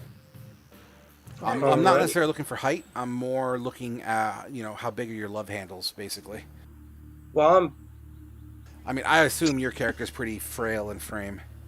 yeah, 10 Constitution minus 1 Strength. Yeah. Um, And remember, Did they ever? you got a huge chunk missing out of the backside of your ass, and you're not feeling very well. Just keep that in mind. Yeah, I know. Did they take the short sword off me? You would not have any immediate weapons. They didn't frisk you. So if you got something hidden up your butt, I think you're good there. But there's no way in holy fuck that they would throw you in here with a sword. Okay, so my dagger would be there. If you have a hidden weapon, I'm okay with that. Alright, I start fucking shimmying out the fucking door. Wall. Whatever the fuck it is. Absolutely. It leads directly into a bush as you hear and as you kind of crash into the bush. You stumble a little bit as you are a little groggy and lightheaded at the moment, probably from their blood loss. I start making my way to this window. Okay. Can I make a stealth check? A stealth check? Absolutely. Nope, it's still whispered. Yep, that's fine. I'll keep that roll though. Continue. Do I see anybody? I'm assuming that's gonna be a perception Yes, check. you do. And this location, one second. You see the individual that had you by the back of the neck, as well as a goblin next to him. It looks like he's talking to the goblin, and that's all you see. I'm gonna try banging on the door. Okay, you bang on the door. Just trying to see if anyone comes over. You wait a couple seconds, nothing happens. Should we try kicking it?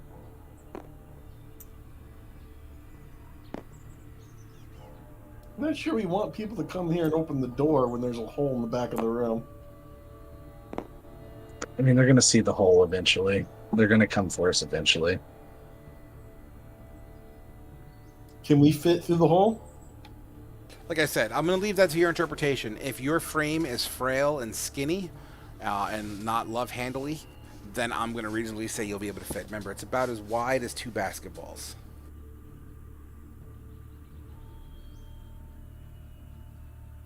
I don't think any of the three of us could fit with.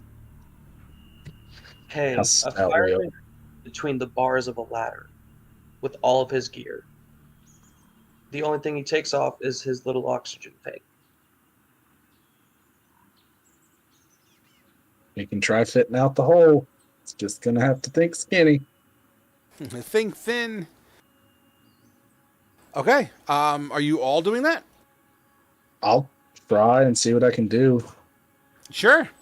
You think thin as you try to pull through. Your cloak gets torn a little bit, but you're able to kind of push through. You fall into a bush and regain your composure. Are you following suit, Kane?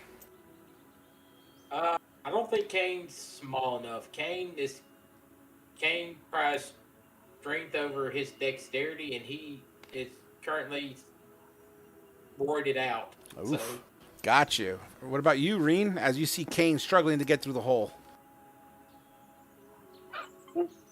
Can I push him?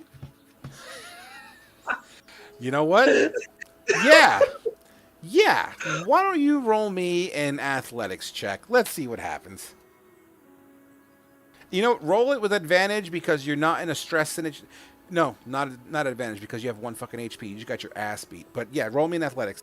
You're pushing, man, but you don't seem to have a ton of stamina left in you. As you just hear Kane going, ah! Ah! I try to grab his hands and pull him through. Sure. Roll with advantage. Athletics. Oh my gosh, guys. Nice. shouldn't be funny, guys.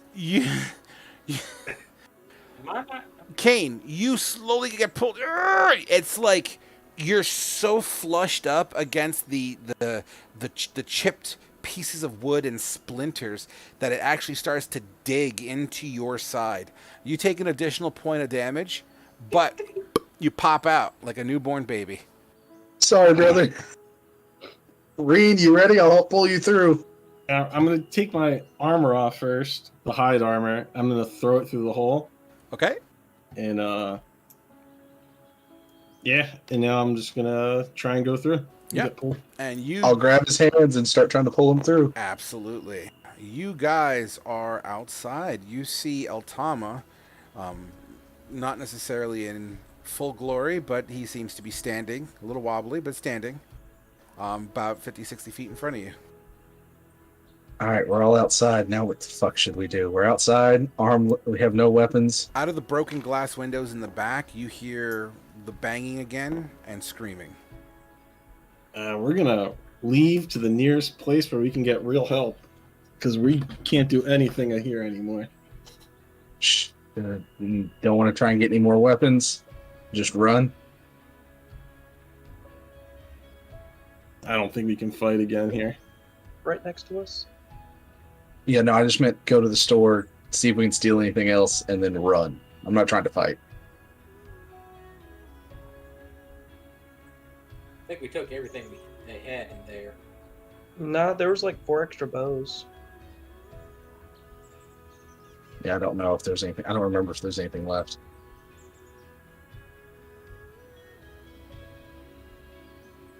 I know Frog said there was like 6 or 8 short bows, whatever the fuck they were. Where? And we- Inside the shop? Yeah, Yeah, there. I mean, there's still weaponry and stuff in that shop. Sure. Nothing. I mean, you guys already checked it once. All the. Not to mention, you also see like orcish made stuff thrown on the floor there, almost as if they kind of swapped out their shitty shit for better shit. I could go back to the store and try and grab some weapons for us real quick and get back over here, or do y'all just want to say fuck it and run with no weapons? I mean, go get some bows and swords or something, maybe. I don't know if we can risk it though. Like we can't get caught again. Oh, I know. That's why I'm asking the group, because I'm just afraid if we run, we're gonna get caught by something, and then we're fucked if we don't have anything to defend ourselves. got a dagger. I think we're fucked either way. I mean, yeah, but at least I don't know. I have no idea. I just don't feel right running off without a bow or something. Then let's go get some weapons. I don't feel right running off with a bow, but fuck the people upstairs. Well, at least if I have a weapon, I could come back. I'm coming for them. You know- I hope you guys know. Hold on. Oh, I know. Where's that? Ash's love interest is up there. What was the question, Kane? Where's that owl bear? You don't see him currently. At least not in your immediate peripherals. What do I see in my immediate peripherals?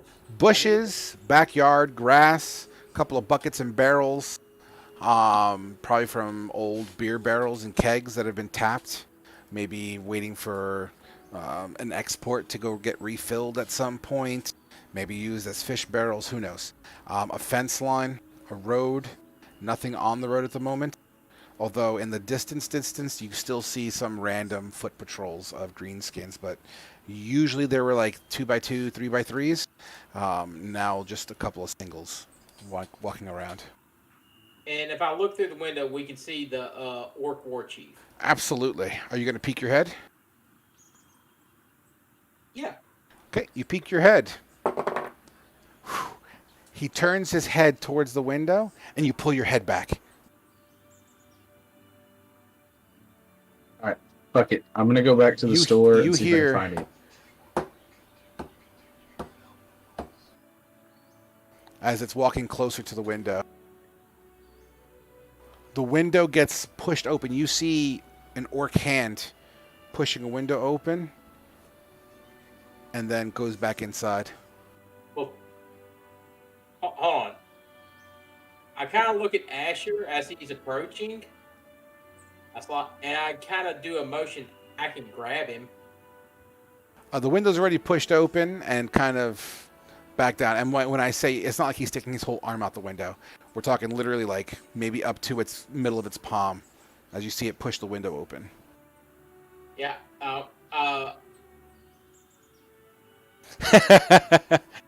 It's just that close. I was just going to jump up and make it. That was in character. Yeah. Just no. No, you just kind of do a no face to him.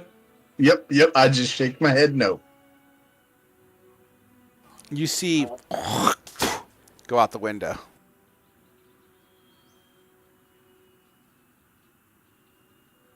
Little dude's so good. I'll motion to Kane to like come back over here.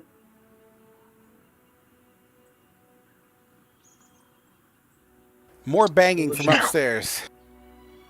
And you start to hear wood break. Otama, you're up. So that's 5, 10, 15. What is that? Okay, 15.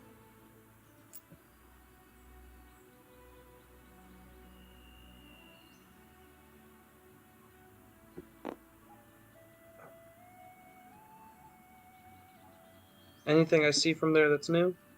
Nothing new. What you would see from there is maybe outside the busted open front door, you see kind of an owl bear sitting next to the stockades, literally like sitting like a dog.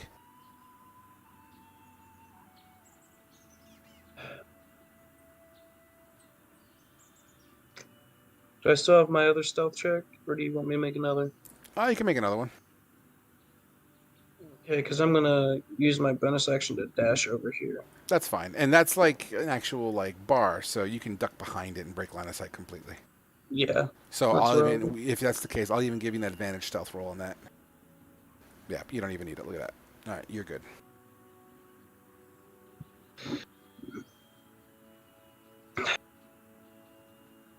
Wait a minute.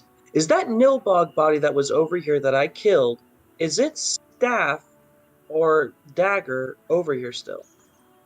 Yeah, absolutely. No one took it. Okay.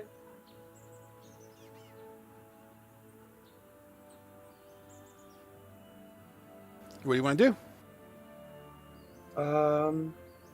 I'm waiting for my next turn, basically.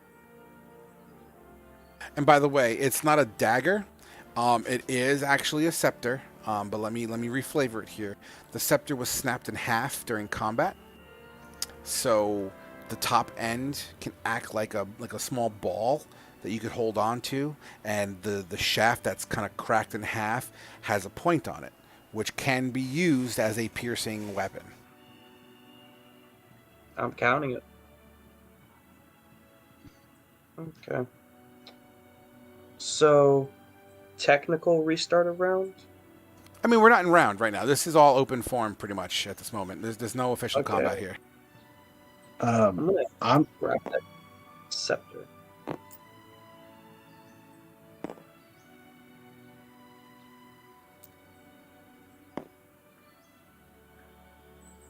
Well, everyone seems to be thinking pretty hard about their next steps. What's Reen up to?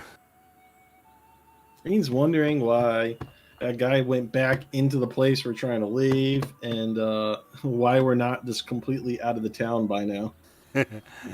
So, what's Reen gonna do? I'm just keeping up. I guess behind Asher, it's like we need to get out of town now. I agree that we need to run. I was just going to say, do we want weapons? I can go back to the store and try and grab us something at least and get back over here because it's just down the block a little bit. I don't know what the fuck Iltama's doing, but that way we can at least defend ourselves on our way to probably Mir Ladar to try and find help. Can you like disguise yourself into like an orc or something and go get them, right? No, I don't have any more spell slot. I'm tapped on spells for today, but I'm pretty sneaky, and I can try and sneak over there. All right, go for it. Hurry up back. All right, I'm going to try and stealth over to the store if I can. All right, roll stealth. The store is going to take at least 3 turns just to get to it with a dash. So you could either take 6 regular turns slowly, if I'm to break it down as far as distance is concerned. So you're welcome to try. It'll be a stealth for each movement phase, let's call it. All right, so I'm going to have to roll 3 or 6 stealth checks. I'm confused. Well, you don't have the rogue ability for a bonus action, do you? No, I'm a Okay, ranger. so it'll take, if you're going to use stealth every time, it'll take 6 turns. So 6 stealths. So basically, one will Got represent it. crossing across the street, maybe jumping over this pile of wood, ducking under this window that happens to have maybe a patrol next to it, and then passing by another little alley, and then opening the back door, getting safe. You know what I mean? Like, it's just each different checkpoints of stealth. Yeah, that's not good. We're leaving. Let's go. Yeah, on the map, it was only like 2 buildings away from the Trickster and Chain, though. And what do I always tell you guys? My maps are not to scale unless we're in combat. Basically, it's like, yeah, we're just gonna. That fucks up that idea. Then never mind. Yeah, I guess we're fucked then.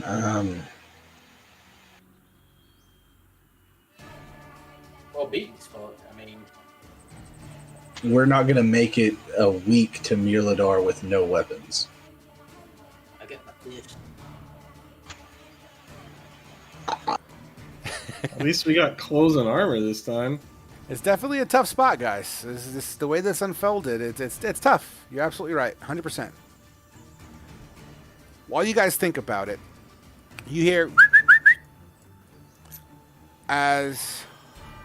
or in Orcish some sort of command, and the owl bear kind of slowly sloshes its way in and kind of tucks down over here and lays down. You hear commands being shouted from up top as now the screams seem to be a little bit less muffled as you hear what sounds like a door being busted open. Go away! Ah, go away!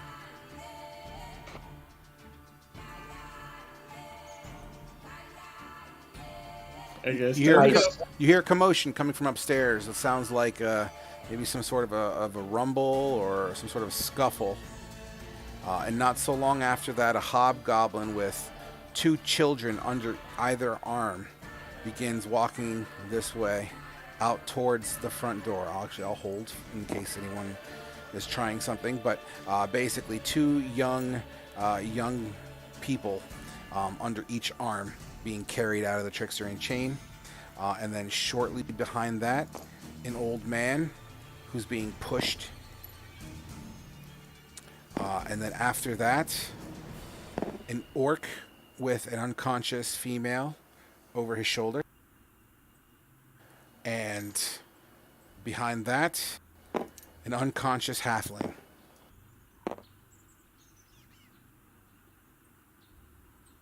Mind you, the only people that see this right now would technically be Eldama.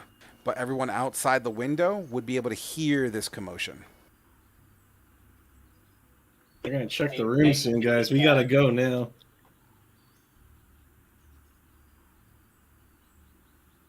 Yeah, I guess we gotta fucking run. I don't know. Okay. I'm killing this owl bear. So, okay. So yeah, Altama, it's your go. So you see all these people, these greenskins carrying these, I guess, for lack of a better term, let's just call them prisoners, just for sake of ease and understanding. As they begin to walk, the goblin actually comes back and kind of looks up, goes back up the stairs. We'll just say that for now. So, they are continuing, and I'm just gonna do it little step at a time here, making sure everything's clean. So, Kill him, or do I want to kill the person? No, fuck it. I'm killing the owl bear. okay. You're right, not right gonna now. kill an owlbear with a dagger. Sneak attack and surprise. Okay. Okay. You hop over the bar, taking that split scepter, slamming it into this creature. Go ahead and with a 17. Yeah, that absolutely sinks in. Give me total damage, please. So 12, 20, 24.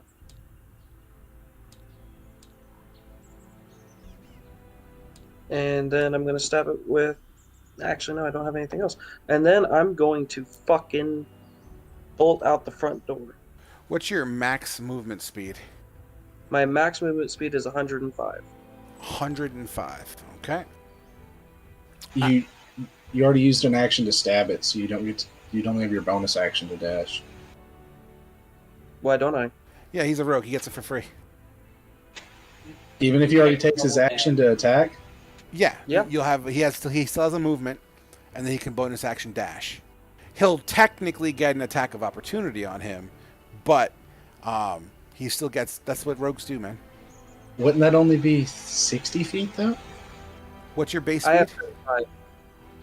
Yeah, he moves 70 feet per. And it's technically prone because it was laying down. And the reason why he can do that maximum is because he could use his action to dash. So technically, he can dash twice per turn, plus his movement. Yep. Yeah, but didn't he use his action to stab it? Yeah, is what I'm saying. I asked him what his maximum was. I didn't ask him what he was running now. Yeah, Okay. I'm only going 7. Okay, I was confused. I thought he was trying to move 105. I'm like, how the fuck did that work? So the owlbear is going to take an attack of opportunity in a weird sort of way as it riles in pain and just spins as it feels this thing. It's going to do a blind disadvantage attack. 15. Oh my god, I rolled a 19 for my disadvantage number. Unfucking believable, dude. What's your health at? 1. This creature, so you stab and try to bolt out the door, and it essentially kind of backhand clotheslines you and flings you into the pottery behind, making a loud crash. Your lights go dark. Well, I guess we're running now. Yeah. All right, you guys hear a crash from inside. And probably my character screaming. Not for long. Well, that's what I was meaning. Like, you heard me scream and then thud. Yep, absolutely. So the owlbear, who's absolutely angry. So the orc war chief jumps up on the bar and kind of points to the owlbear, makes a command in orcish. Everyone outside can hear this, by the way.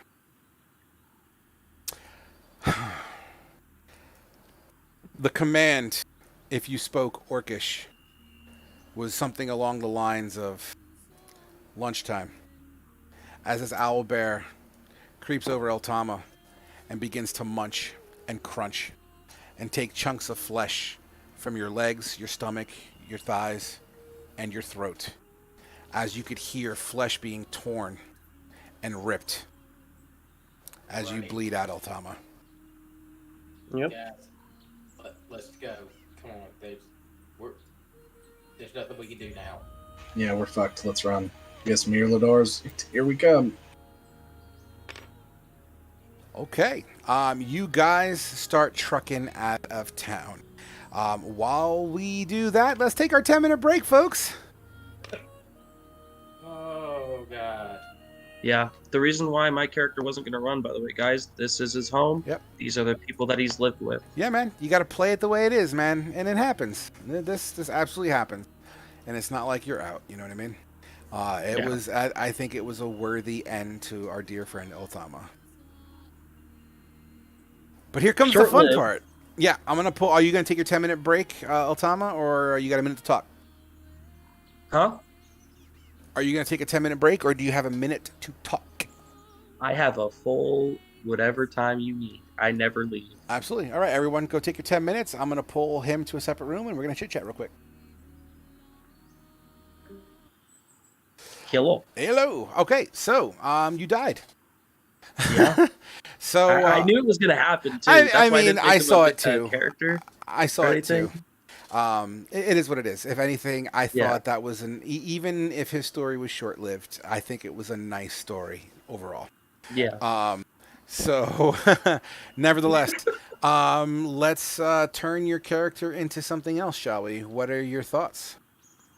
Well, you already know what my thought was. My only other thought I had would be a warlock, actually. Okay, I'm all ears. Okay.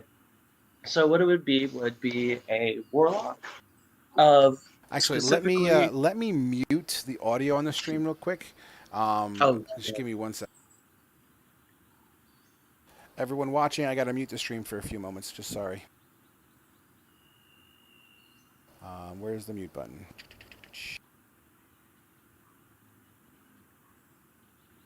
Yeah.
guys. What's up? Not much. You rolling a cleric next? Buddy. Please? I'm back, guys. Sorry about that. Now that I'm done with that Just- small meeting, I'm going to use the bathroom real quick. I'll be right back. Peace domain cleric? Peace Domain Cleric. Peace Domain Portal Cleric. You're funny, guys. You think I'll play a Peace Domain Cleric? How cute. Are you gonna play what you told me about? I don't know why you keep asking me these things, dude. I can't make a character yet. Yeah, I know you're just along for the ride right now, but you had mentioned something to me. I'll see what I can do.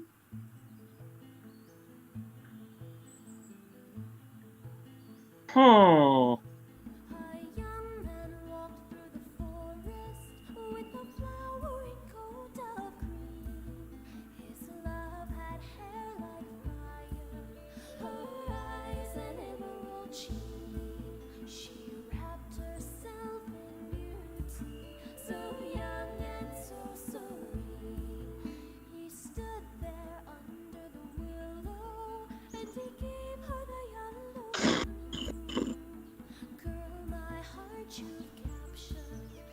I'll be right back.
Alright, I'm back.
Okay.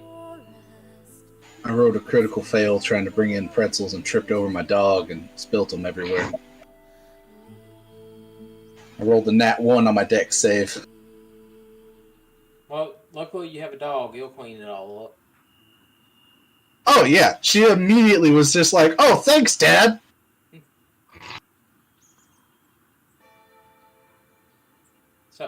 wonder what we're gonna have to call Otama now.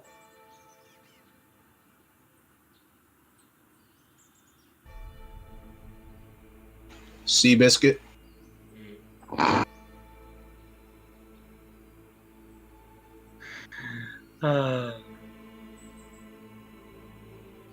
Nay, nay.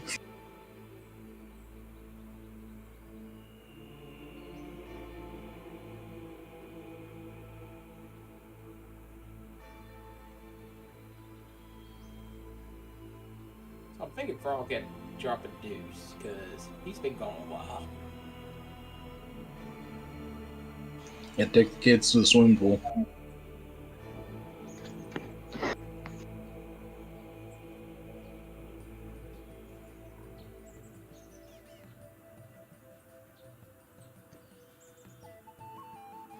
Fuck it.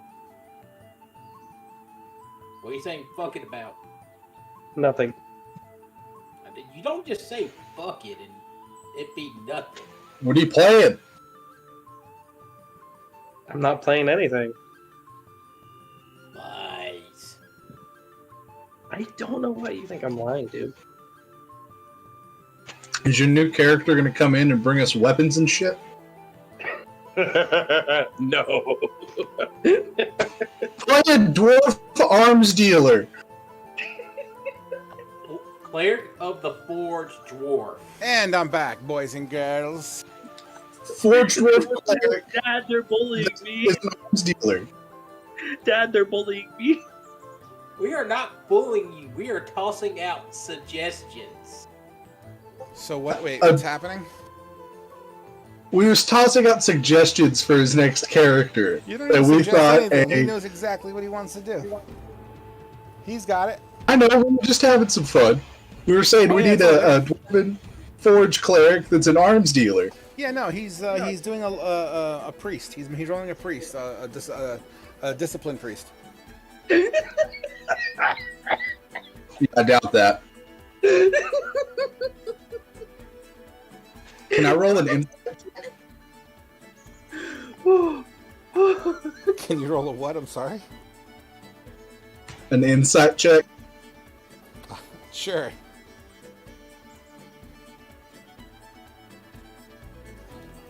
You rolled a 1.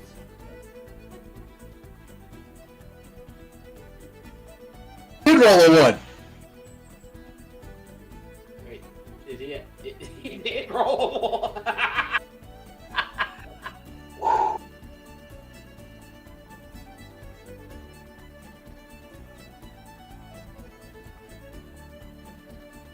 Oh, okay,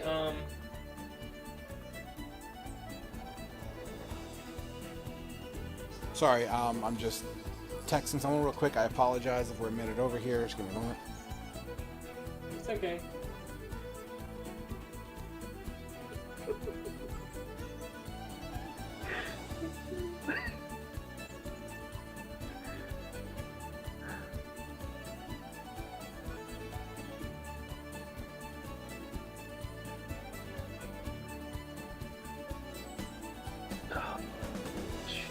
That's it, baby.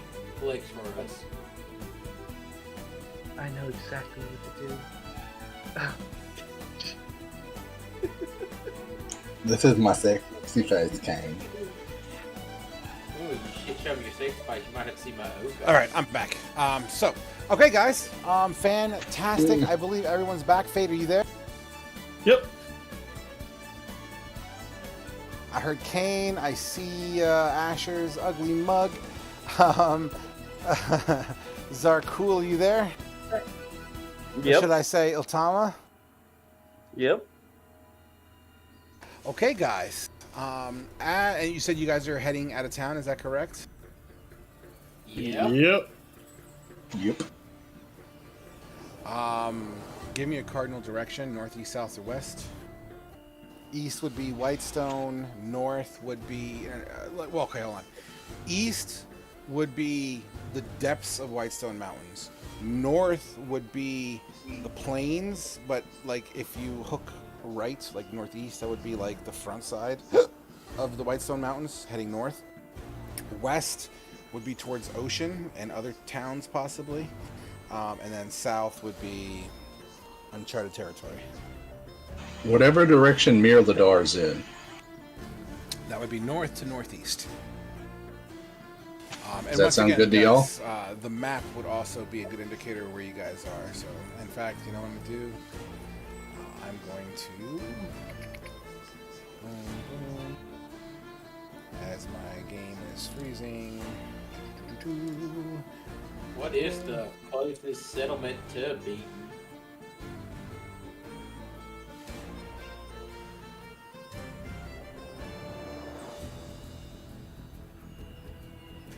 Okay, sweet. I'm sorry, say again? What would be the closest? Is Mirladar the closest place to Beaton?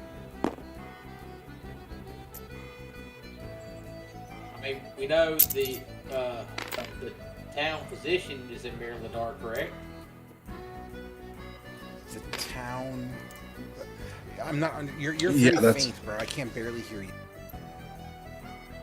Is this better? Not really. It's almost like your microphone's too far away. Either pump up the gain on your microphone, or pull it closer, maybe. It might be something on your end, Frog, because I can hear him just fine. Perhaps. I mean, I can hear him. It's just very faint to me. That's all. No worries. I'll make it work. So, can you not move these blocks, please? They're kind of there for a reason.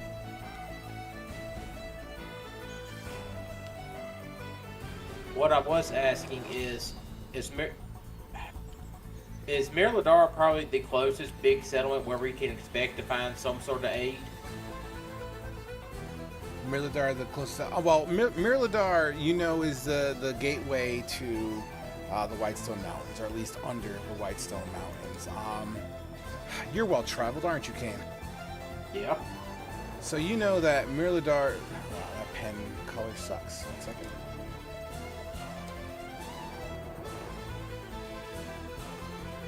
You know Mirladar is kind of in that general area.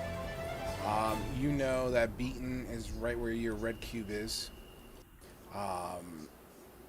You know that off of the Blightmoor River, which is a river near Beaton, if you continue to go downstream, you know that there's a town, like a little middle of the way fishing village. Right off the river called Hagfen, which is right here. You know that there is a major port city by the name of Brecca in this general area. Mm-hmm. I mean, and there's a bunch of other settlements, but those are like the 4 main things that you would probably know about.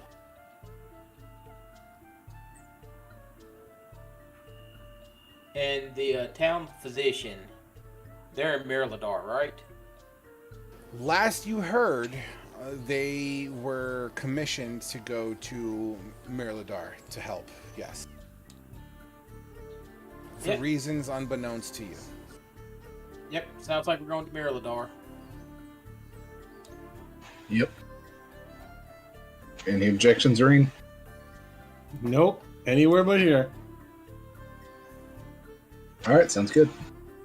Okay. As you make, you kind of listen into the trickster and chain, and all you hear is crunching from pressure of a beak smashing through bone, and kind of what sounds like the sounds of a cantaloupe or a watermelon hitting a solid surface. That kind of sound, you know what I mean?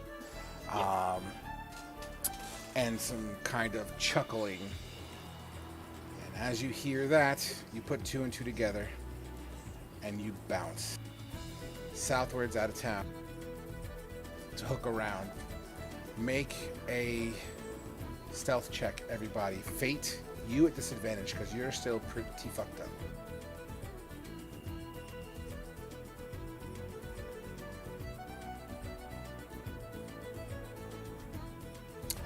Nice. Kane, you kind of stumble a little bit as that arrow is still kind of on the inside of your thigh. That the one that's broken in half, you know. and you pull it out, and you kind of stumble a little bit. So your quickened pace is more of a limping quickened pace as you feel the warm trickle of blood go down past your knee a little bit, preventing you to really kind of duck and cover. But with the assistance of your buddies, ducking, dodging, and weaving through alleys and bushes and things of the like, you make a quick pit stop, or at least you stop for a brief moment as you see a goblin kind of walking down the road, almost as if he's on a patrol around this section.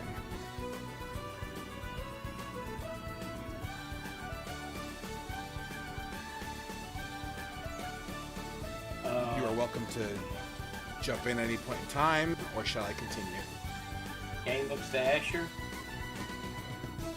Just let him pass. Okay. We're just going to hide and let him pass.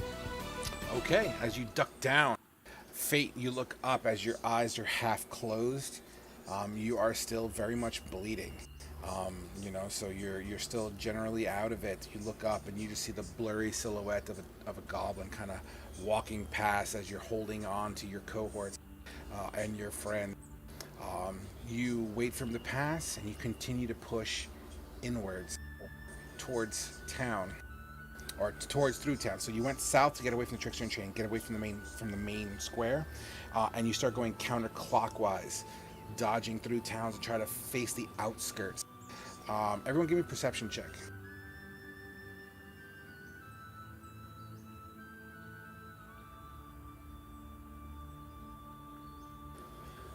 And even with disadvantage, Fate, a 16 is good enough. You open your eye, and Fate, you out of all of them, I'm going to say you see it first. So you're kind of on the outskirts, right? So to your left shoulder is the town, right? To your right shoulder is kind of like fields, cornfields, maybe some hay bales and scarecrows and things of that nature, right? Out of the corner of your eye, Fate. Sorry, I just saw that picture, by the way. That's cool, that was funny. So out of the corner of your eye, you see, at first glance, you thought it was a scarecrow. But as you kind of squint your eyes and focus, it looks like there's someone tied to where the scarecrow would normally be. It's about 100 feet away from you across an open field. Can you guys see that out there? Yeah. Yeah, Who is it? I have no idea. Do we want to go check, or do we want to run?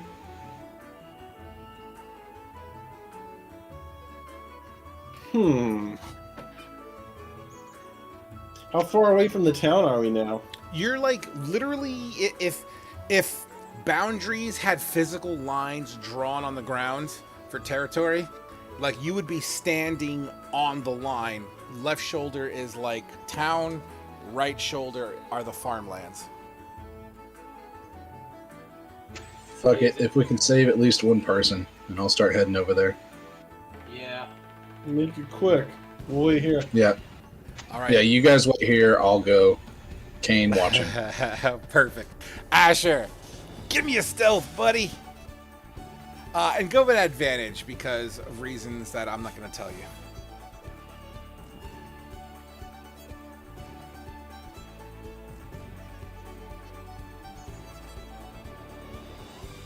Sorry, 1 second, saying goodnight to my daughter.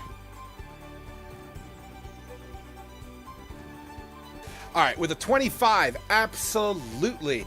Or excuse me, 24 rather. You kind of squat down deep enough where your knees are almost kind of scraping the ground, and you're looking around. There's a couple of hay bales and some flower beds and things of that nature. You duck down behind some high grass. The closer you get to this quote-unquote scarecrow, it moves its head, and it clearly sees you approaching. As you get closer, you're now about 30 feet away. Its skin is green. Great.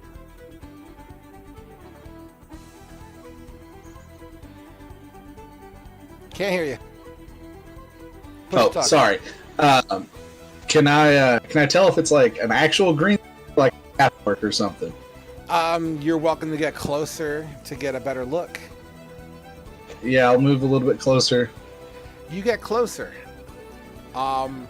Definitely has a, under direct sunlight, it has a greenish complexion to it. But as the cloud passes over the sun, the skin color turns a little bit on the grayer side. As he's kind of like his hands are bound over his head and wrapped around the pole. Almost as if he's about to get burned to the stake, but nobody's here to burn him, essentially.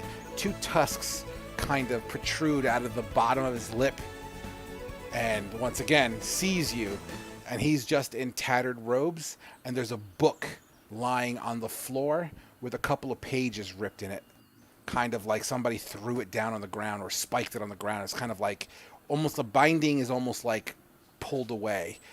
This creature looks at you and says, You want to get me out of here? These fucking bastards tried to take my book. So I said, What the fuck? What the fuck are you? You look like a goddamn greenskin. I'm a half-orc. I said, fuck them. Name's Grogmar.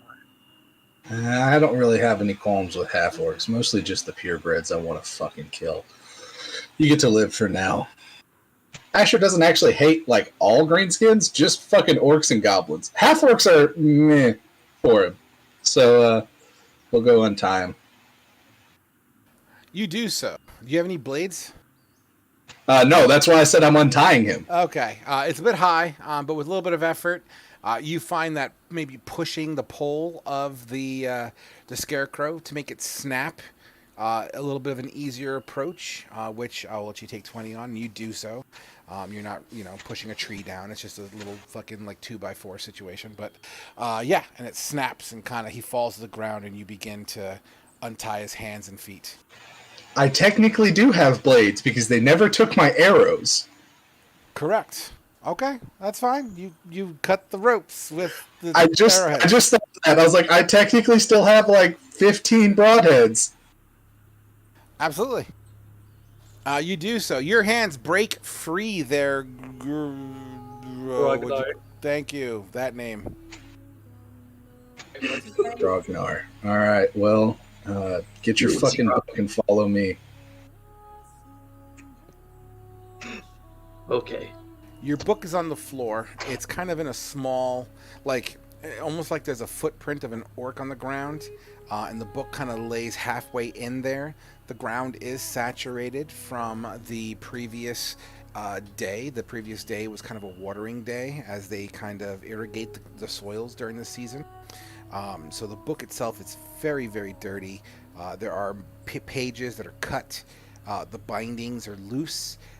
Some of the intricacies on the book itself look tattered and even maybe bent a little bit.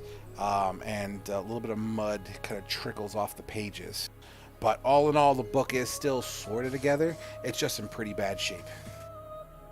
Fucking bastards. Yeah, they've kind of taken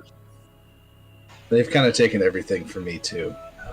Stay low, keep your mouth shut, and stay on my ass. Nods his head. And I'll lead the way back to the group. You make your way to the group.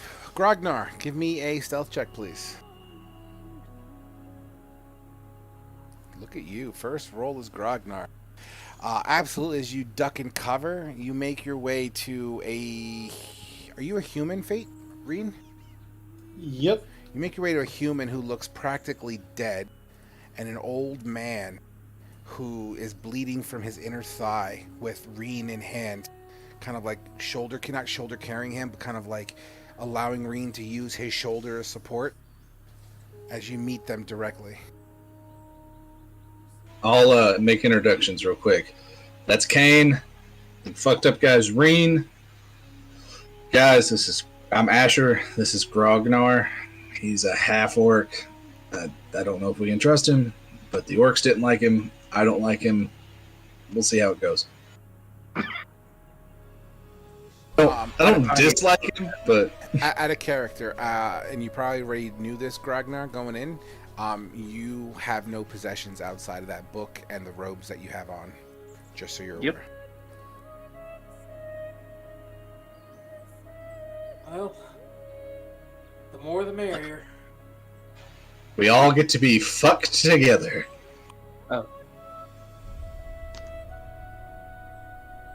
Let's get out of here. Yeah, let's go. Come on. Frog, would I know the direction to go to avoid orcs? Give me a history check. With advantage. Alright. History. Yeah. You were here when the initial raid happened about 2 to 3 days ago. You were here. And, you know, you had seen and originally had taken orders from Bun Warax, the chief, the one with the owl bear. And that's kind of when everything went south and sour. You were there when the avalanche happened. You were there when the lizard folk engaged the orcs in battle. So yeah, your path wasn't that far off from the rest of the party as everything was happening. Okay.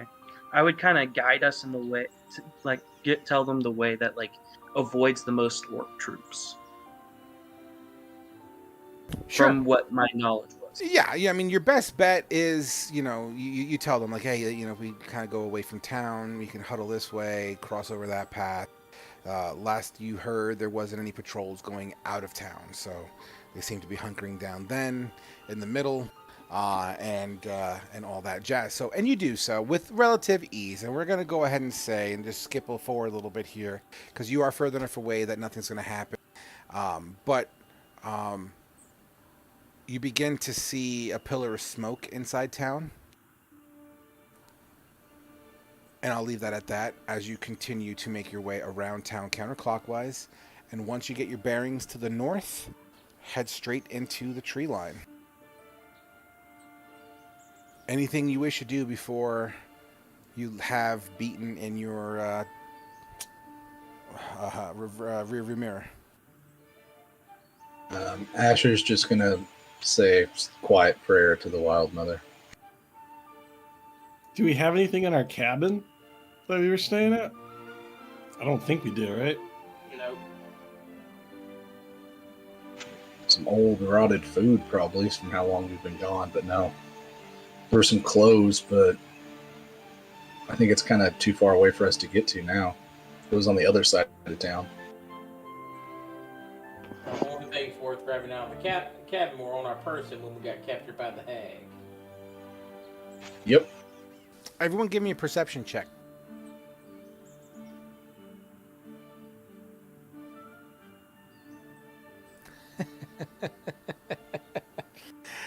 Grognar, you look into town. No one else sees this.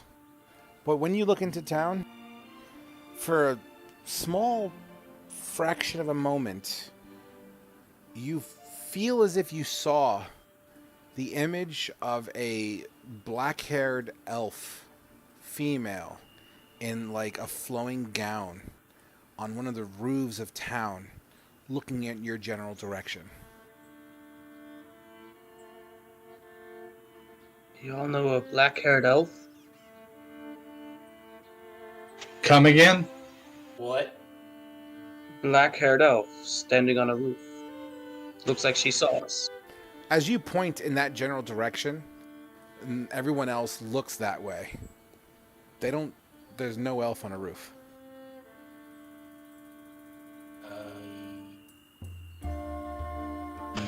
Okay, that is. It's complicated. Yeah. If it's who I think it is, the situation is a whole lot more complicated than when we got here. We're fucked. So should we run now? Yeah, we'll fill you in on the way. It's been a shit show.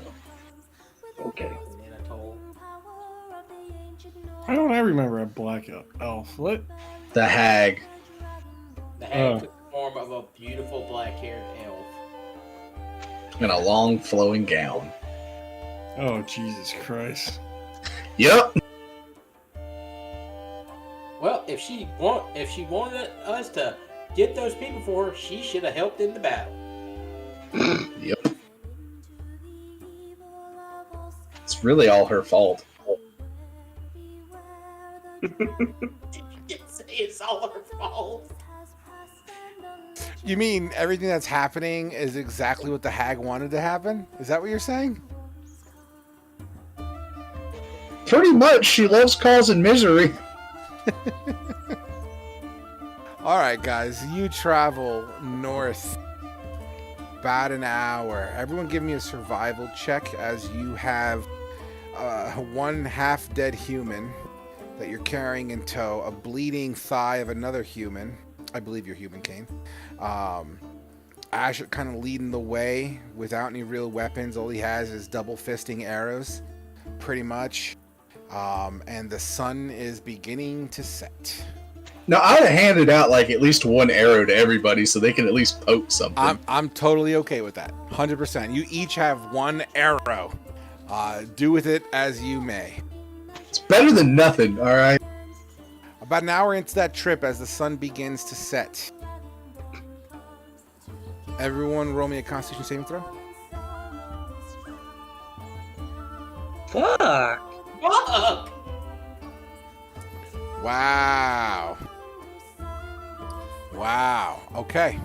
So, No, it's fitting. everyone, your stomachs go.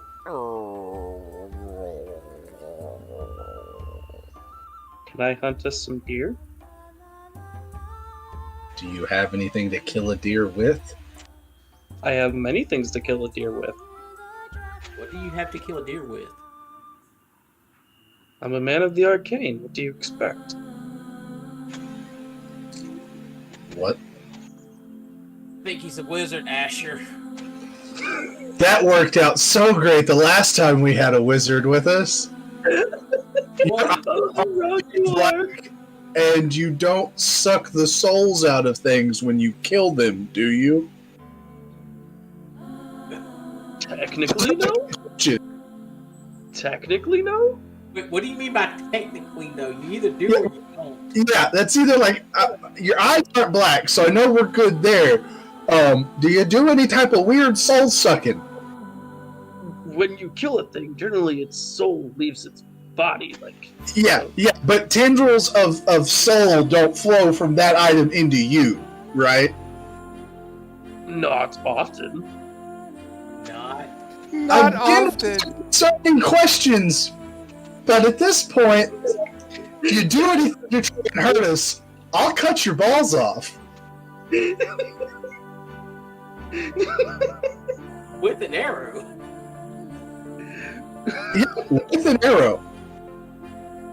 Let's not worry about what I can do. I'll deal with it another time. Alright. I don't like how you're trying to break this off like that. Let's hunt some deer. Alright, I'll go with you to try and track them, you kill them. It'll be Sounds easier. Hey, Reen. Is it Reen or... Yeah, Reen. I'll look at Reen.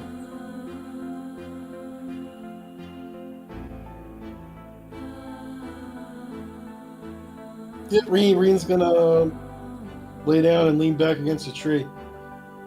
And chill.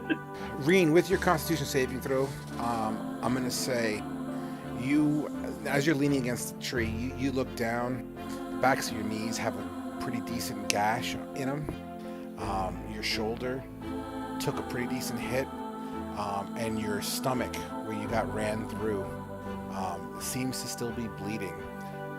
It's kind of warm here, and you're stressed out. You're also sweating, so as the sweat kind of enters the hole in your belly, it burns and kind of stings a little bit. You're in pretty bad shape. Oh. Hey, Frog. How likely is it that I can snipe a deer from 600 feet out? That sounds like a metagame question. No. I'm saying, like, can I see out 600 feet? I mean, are your eyes open? I mean, the average human being has about 10 statute miles of visibility without any kind of impedance. So, yeah, generally you could absolutely see 600 feet. Whether or not you can cast 600 feet is a different question. I can't. That's how I'll put it. You can or you can't? I can. Yes, spell sniper, but it only doubles, I believe, the range. I think your furthest is going to be your Eldritch Blast, if I'm not mistaken. Yeah. Yeah, And then doubled. Spell sniper is doubled. Yep, 600 feet, 100%. Yeah, I had that build in a different game once. It's a good build. All right, cool. So, Oh, getting my ass out of character. yeah, he's basically literally a sniper. With Eldritch Blast, motherfucker's a warlock. We're gonna have to sacrifice our nuts to an Eldritch god now and souls to a hag. All right, so Fucked. give me a survival check, please, Asher. I think me and Asher will have to start doing an application process for anybody to be a part of this party. Asher, Yeah. you kind of move some leaves out of the way on the ground. What do you find? Push to talk. Okay, sorry. If I can, I'm looking for like some deer tracks or rabbits or something. There seems to be some indentations. You absolutely identify the type of animal that it is. What type of animal is it? I wasn't expecting to get to make this up on my own. I'm gonna go with like a couple rabbits. Okay, sure. There's definitely a bunch of rabbit tracks. They seem to scatter to and fro from underneath bushes, behind a rock that seems to be on the other side of what you're staring at. But it's definitely followable and trackable. They seem to be fairly new. All right, I'm gonna quietly tell Grogma, whatever, Grognar, quiet. I found some fresh rabbit tracks. They're going this way. Stay quiet. See if we can find them, and then you do your casty stuff and kill them. I think I understand. Okay. Asher's still kind of uncomfortable, just like in his head that he's working with. Even though it's a half orc, it's still kind of those like leery feels. Oh, it's about to Absolutely. get ramp up to 100. So he's shooting you a side eye every now and then. He just Okay. has his hand up with the book out. Grognar, interrogate and interrogation. Oh my god, I'm tongue-tied at the moment. Investigation. Thank you. Asher points out the tracks, and you try to follow it around the rock where these tracks lead to, as you were instructed to. You don't see any kind of burrow or anything from besides the rock. You just see the tracks, and then the tracks kind of just seem to blend in with the natural vegetation around here. You can't seem to follow it all the way around. I've lost the tracks. I'll see if I can find them again. I mean, they're right in front of you. You're like, look, you kind of not smear over, but you kind of push over some more debris, a branch. As you move the branch over, it kind of goes crack and snaps. And about 3 bushes in front of you, 2 rabbits start hauling ass. There. Wow. An 18 slams into rabbit number 1. The blast itself literally takes this chunk off the top of this rabbit, and it kind of, the force behind it kind of puts it into a little bit of a 360 tailspin, and then lands into some brush. Can you get the other one? The other one's about 80 feet away at this point, and with an 11, hits the tree. Can't take another shot still? At this point, there's a lot of vegetation in the way. There's no absolute clean line of sight. Well, we at least got one of them. Well, more like 60% of one. It's better than nothing. I agree. Asher, I'm assuming you're going to go grab it? Yeah. Okay, you bring it back to the rest of the group where Kane and Reen are chilling next to a tree. Kane, what are you doing with Reen during this time?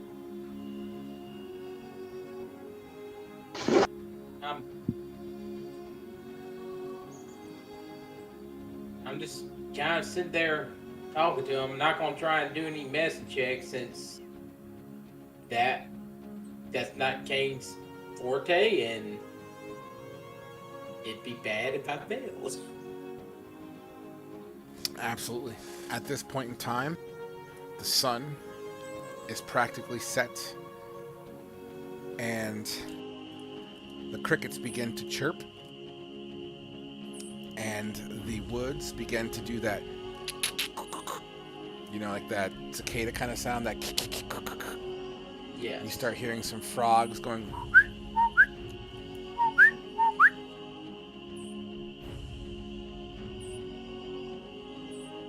Hey, Reed, you there? Yeah, I'm here. Reen's just basically holding the wound on his stomach shut with his hand as best he can. He's just laying down. How you feeling, man? And I'm feeling pretty bad and hungry. Well, hopefully Asher and Grognard will be back soon. No sooner than you say that, from out of the bushes, you see a half-orc approaching you. Hello. Did you catch We're back. anything? What'd you get? We got a rabbit. Just one? Kane looks at the rabbit. That's not a whole rabbit. Do you want food or not? I'm not saying I don't want it. I'm just saying that's like half a rabbit. If you think you guys can go do better, you go out there and get fucking food.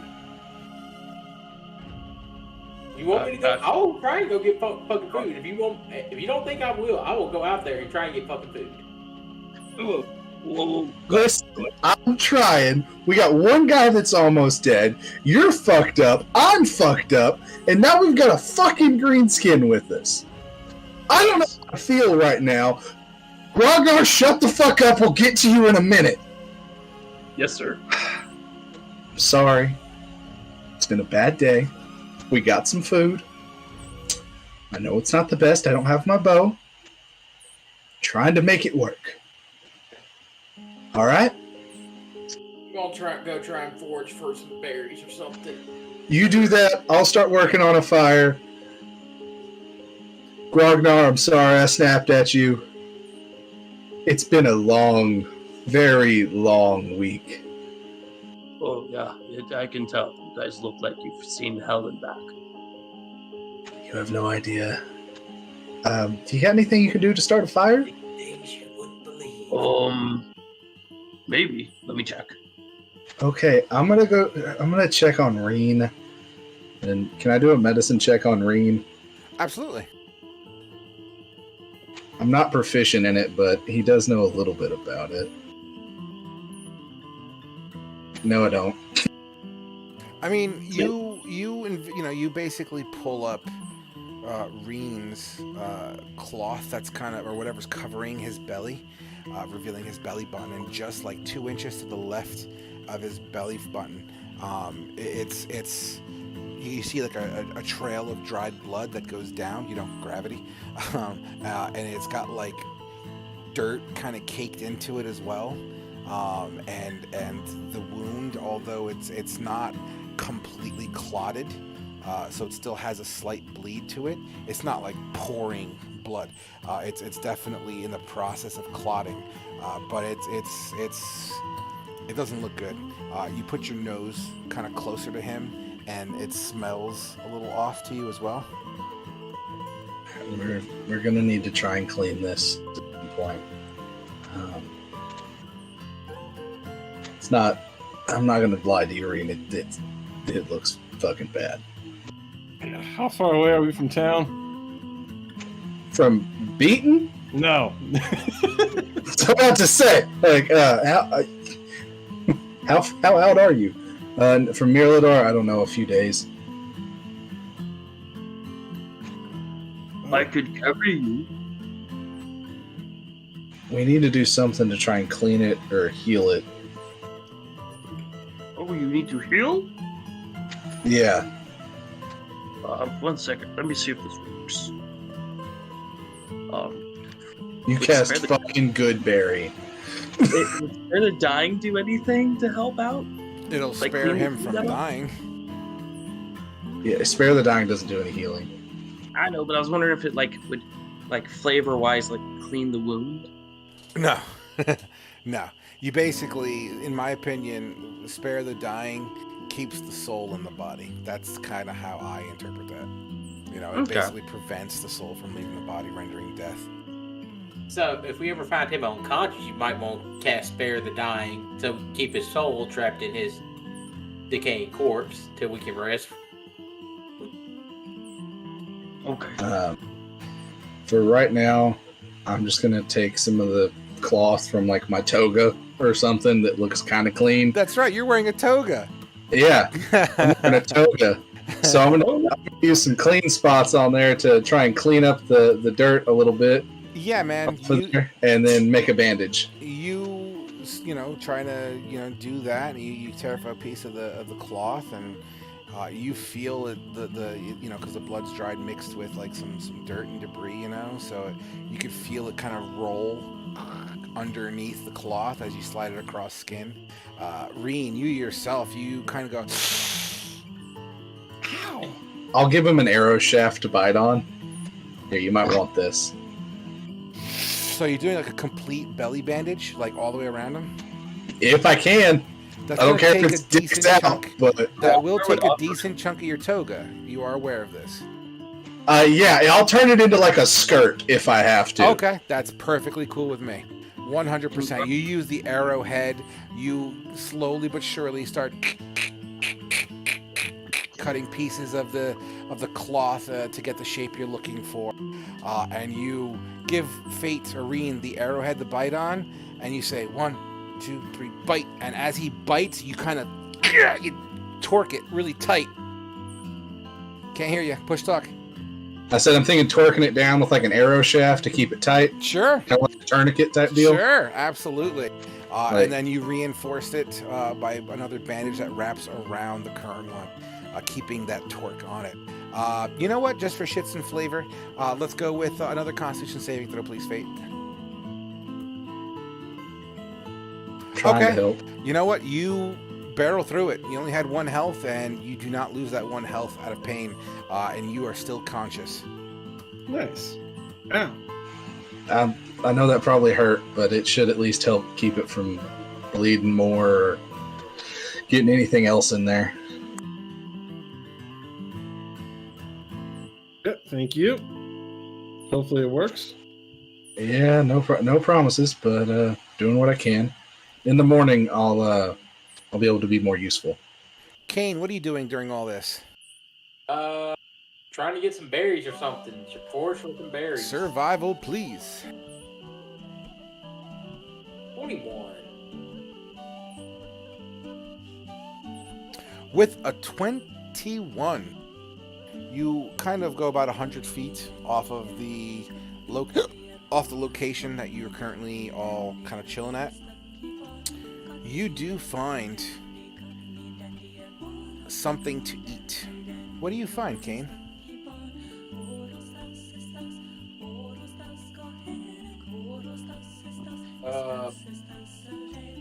Berries. Just some wild blueberries. Sure, absolutely. There's a bush under the shadow of a pine tree where you see a lot of the bush has been nibbled on, probably by some passing deer at some point, maybe even a bear or something of that.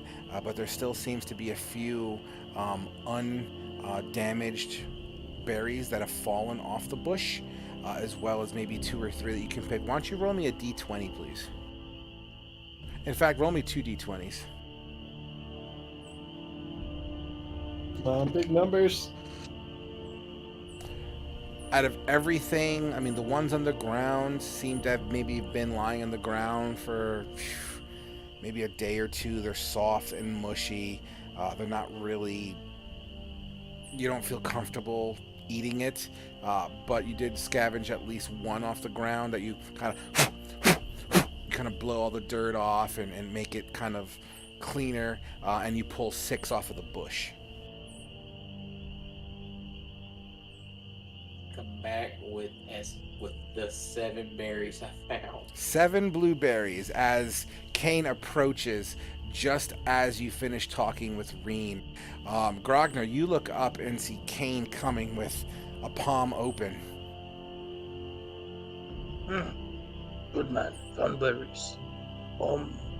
Should I try and find some more meat? Because meat helps you heal faster, makes the body strong. Are you proficient in survival? No. You're more than welcome to kind of at least stand up, look around with a survival disadvantage if you wish. I'll give you that. I mean, it doesn't take skill to look around. You look around, it's dark.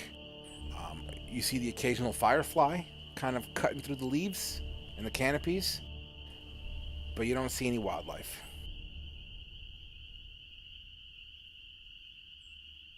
You guys eat. I didn't go through as much pain.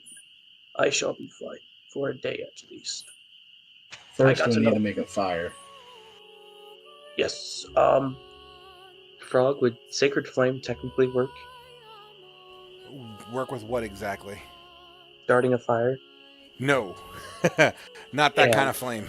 Little bit of a different type of fire, buddy. Yeah. I can make one. It's just going to take a minute.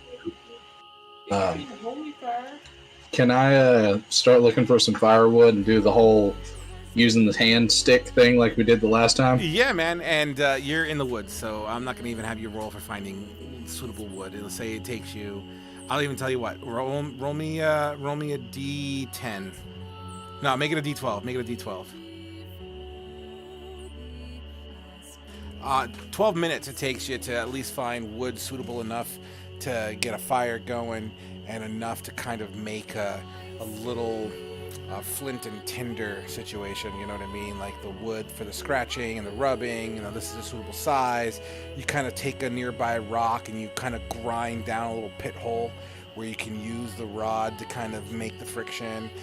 You go to a nearby fir tree, like a pine tree. It's like a fibrous pine, and you start peeling down some of the fine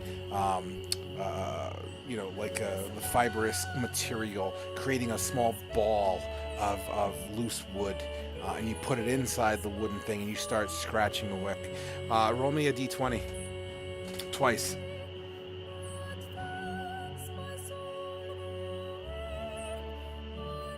It'll take you almost 40 minutes to get an ember going.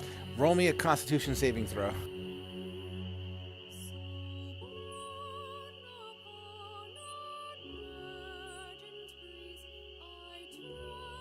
Okay. Your arms burn, your muscles are strenuous, but you're not giving up. You begin to sweat off your brow a little bit.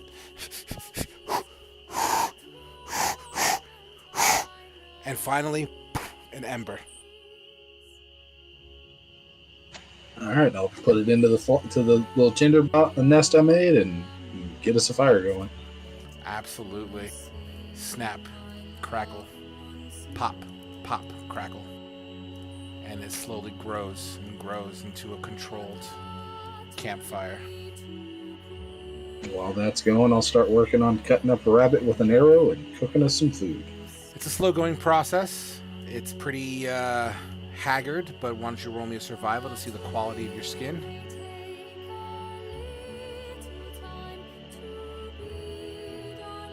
A 12, yeah. There's still some chunks stuck to fur, but it's generally kind of defurred for the most part.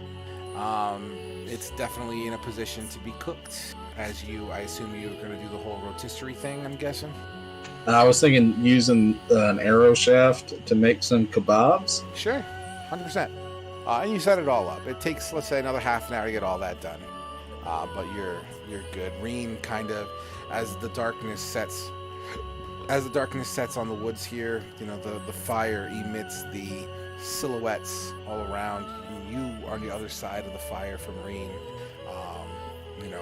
The fire dances in front of you, and an occasional little a little firefly comes out of the fire. Those little sparkles that kind of come out every once in a while as it flies into the sky, and the heat from the fire pushes it through the canopies. You look up, you do see stars and a clear sky above. There doesn't seem to be much moonlight tonight, but it's a clear sky above.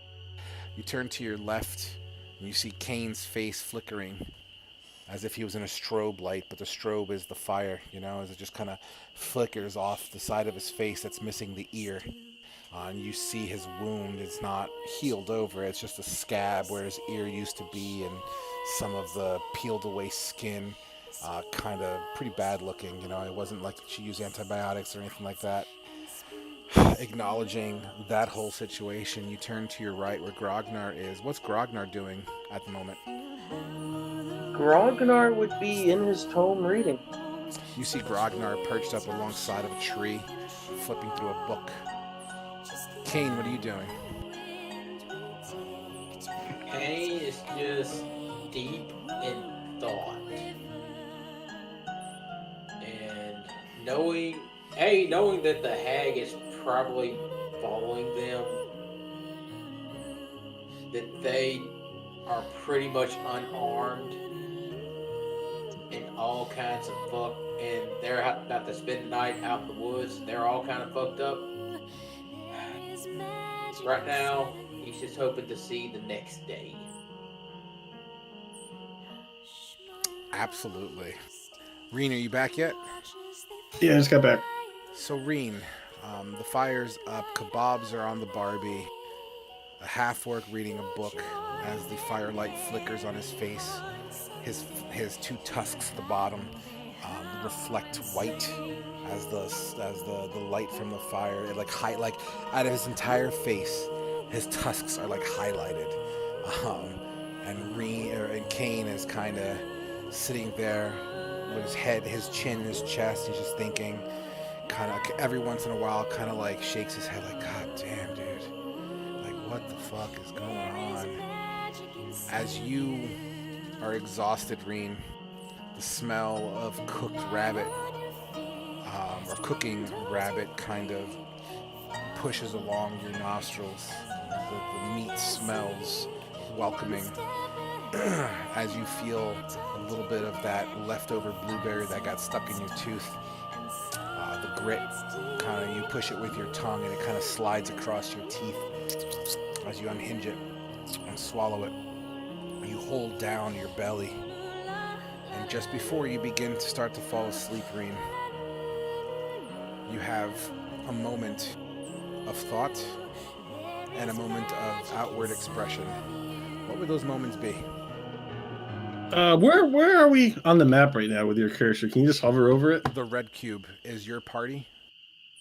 The yellow cube is displaced. The blue is the Holy Initiative, and the purple is the Fey Touched. Where are we headed again? Milidar, which is kind of north to you, as far as you're aware.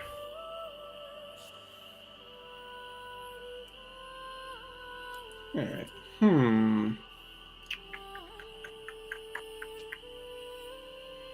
Nah, that'd be too much work for you. We won't go there yet. Okay, so like I said, you're about to fall asleep as your day was pretty rough. You haven't suffered a defeat like this in very long. You're leaning up against this tree. Every time you try to reposition your butt, to make it more comfortable. You could feel the muscles in your belly contract, forcing this wound into a little bit of a state of pain. You're kind of dozing off. What's Reen's thoughts here? Reen thinks he never should have stopped in that stupid town and beat him. And then he falls asleep. As you rethink your life choices on coming to Beaton during the during the festival, your eyes go dim. The smell of rabbit fades away as you pass into a dream state. And I think that's a fitting curtain call for tonight, guys. How do you like grog? Oof, what a sesh. Not bad for only 4 players, guys.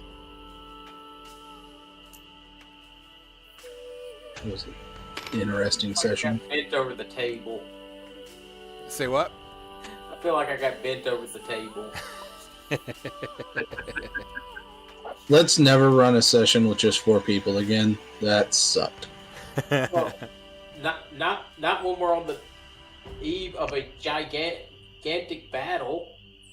So, a couple of things. Let me kill the stream first, and we could have a little